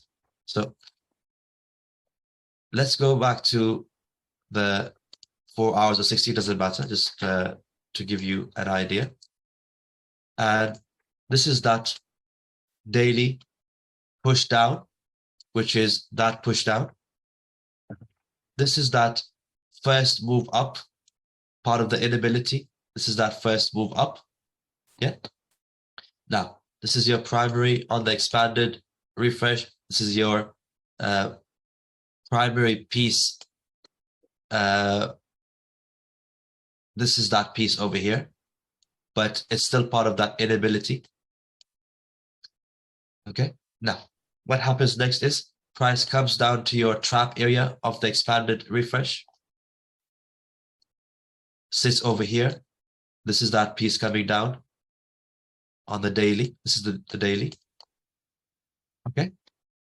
And then you have few options, as you all know, which is that trap area could hold, and come midway, hold, come a bit deeper, hold, come slightly probing, or it could also hold, and drop straight away, correct? So that trap straight away gets taken out and you get the underside to go lower, correct?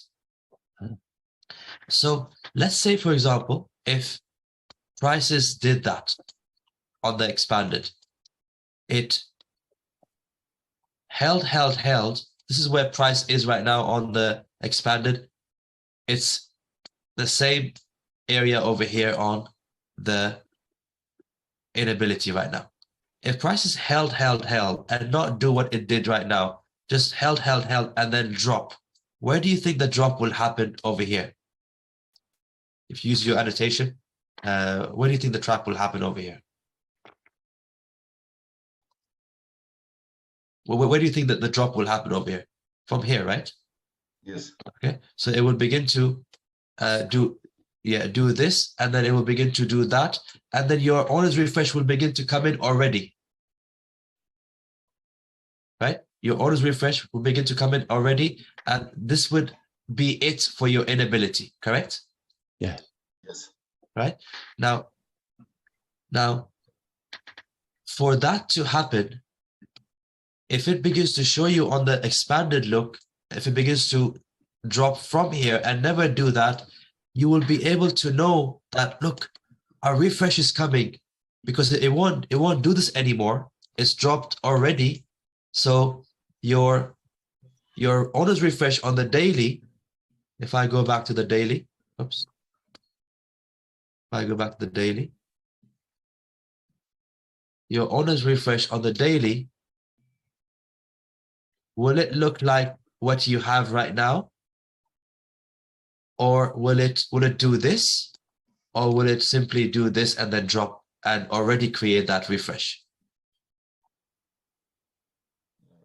So The first, yeah.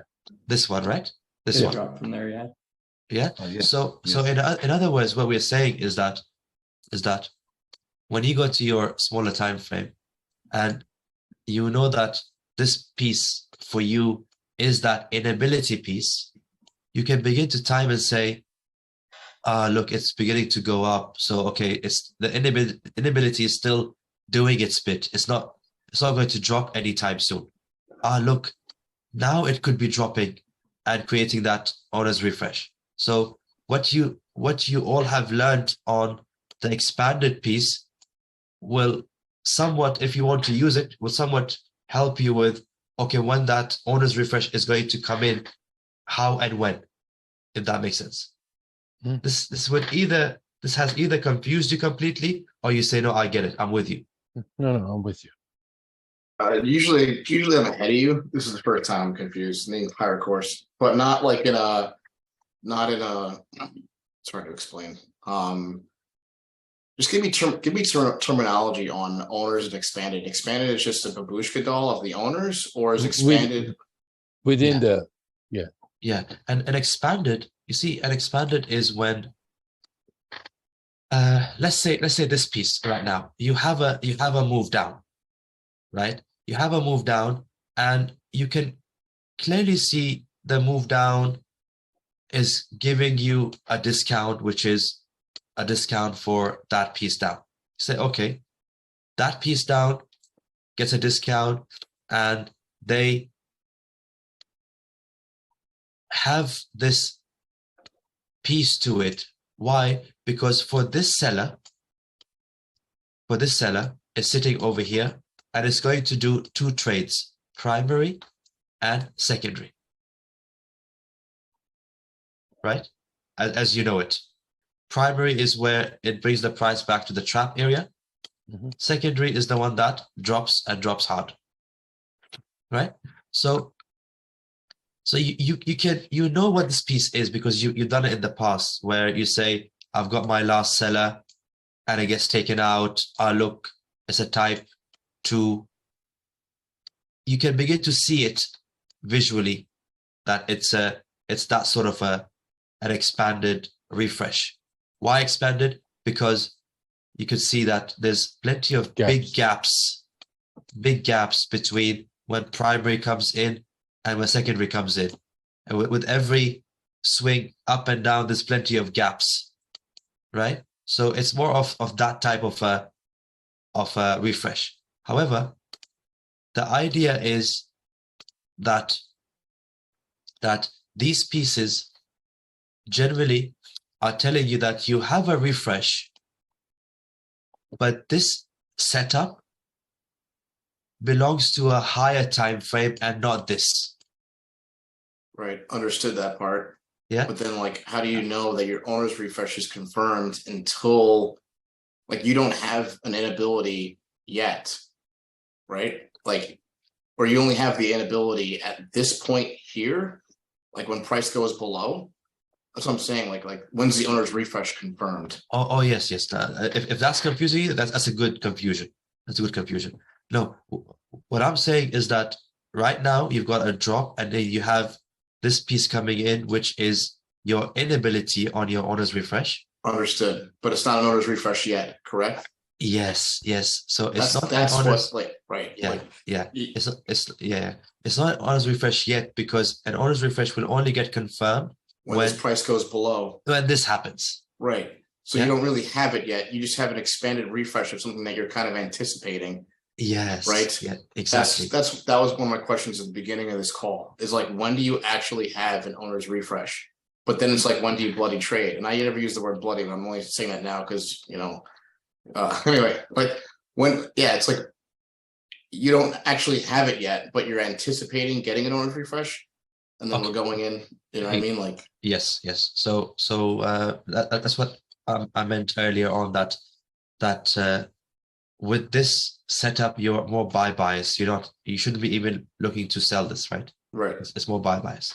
So with a buy bias, what you need a drop, an inability, and then a drop that gives you your owner's refresh, right? And then you get your primary, and then you begin to buy your secondary.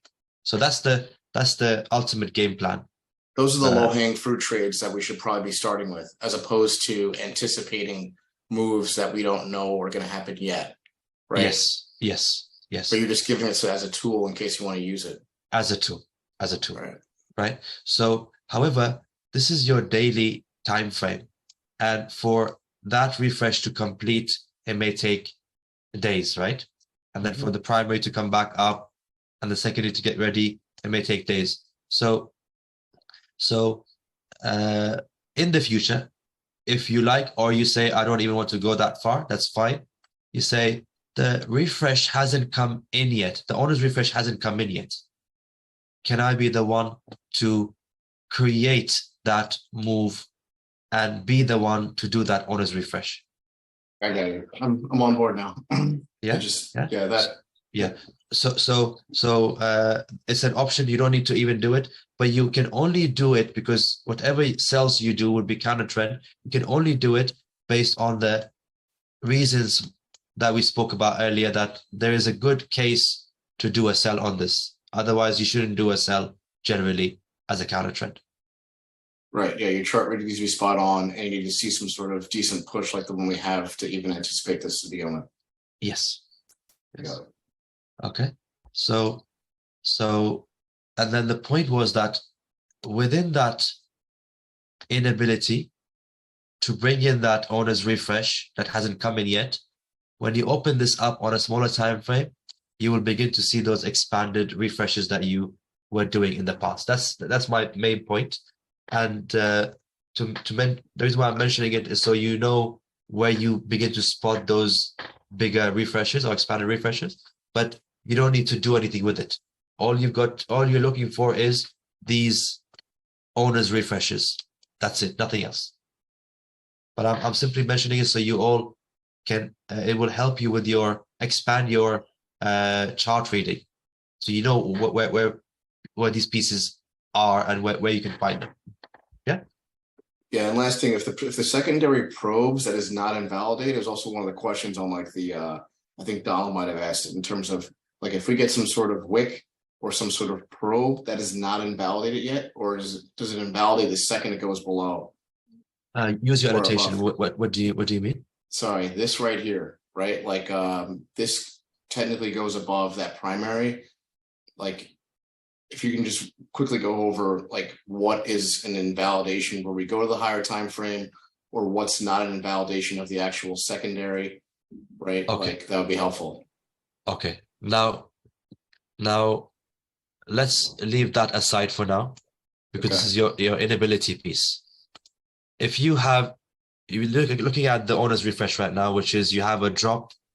This is your lowest point of the drop. So you could draw a box at the bottom of that lowest point.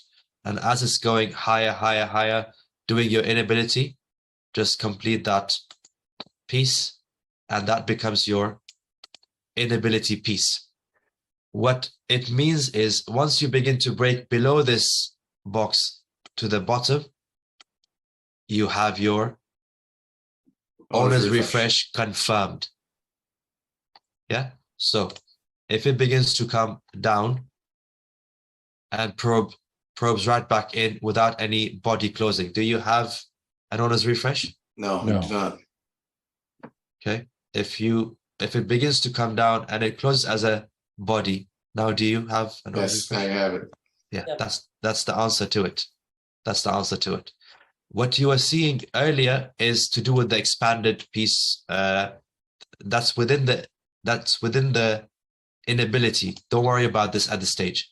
What you have to worry about is do we know how an owner's refresh comes in once it breaks below that lowest point and would have a body underneath it.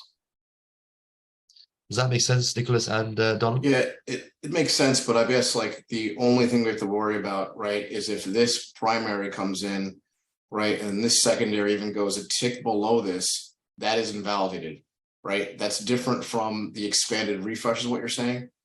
Oh, okay. Oh, yes. If that's your question, let's cover that. So yes, this is your refresh, and that's confirmed. Then you have your primary coming in, goes back to the trap area, and begins to come down. Again, if it begins to close even tiny bit below that primary, you say you have a violation. Got it. Wicks are fine. Wicks are fine. Body close, only body close. Then is the invalid. Yeah, it gets your refresh gets violated, then you have to switch to one time frame higher. Yeah. So is it the big drop that causes us to see the expanded happening? Or not necessarily? No, the expanded comes in because from this time frame, when you go to the smaller time frame, smaller time frames will have expanded look to it. Okay, so since we're starting our analysis on 1 hour, we'll see it stretched out, and they'll give us a clue that we might be able to anticipate something here. Yeah, but like I said, don't because if we talk about it now, I feel some of you are maybe confused because I've mentioned this. Just don't worry about it. Just keep one thing in mind, that within that owner's refresh, if you open these pieces up, you'll see those expanded refreshes. Keep that in mind. You don't even have to do anything with it. Just trade based on owner's refreshes and nothing else. Can I ask you though on this, like just going back to like Naveen's reversal video from years ago, like I watched that video probably 30 times. What this looks like to me is that a reversal is coming in to where this is the power, that this is the big boom that we're waiting for, and then this is the refresh already for the sellers. Which one? Does that make sense? Like this inability part is actually a refresh for the sellers because it's a reversal. Like I can't help but to see it based on that information from that video. Does that make sense? Like, is that a way to look at that, or is that just get that out of my head? So it could be a different context. This is something else where we say you're in an uptrend. You're in an uptrend, right? And you should be simply buying. But then the more you do stuff like this, the more you begin to buy this, and let's say the more you're waiting for this owner's refresh to complete on these higher time frames, the daily, the weekly, then you say, I don't want to keep on waiting for this to happen. I want to get involved earlier. Sometimes that urge comes in, right? So you begin to open up, what's inside this? So when you open up what's inside this, all I'm saying is don't be surprised to find your expanded refresh. That's what I'm saying. Oh, right. I just mean like this looks like a refresh for the sellers already.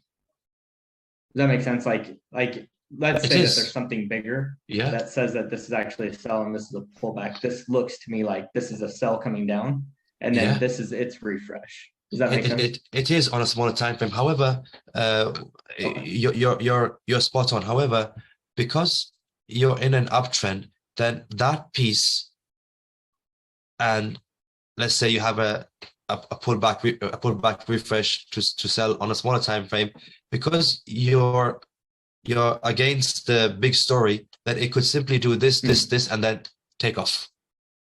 Right. And never even give you any sales because you're against the story.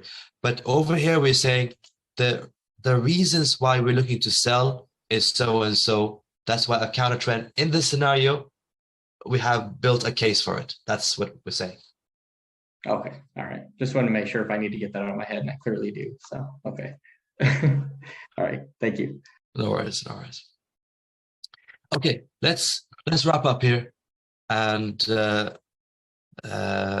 we'll look at correlation and some pieces tomorrow as well. Okay.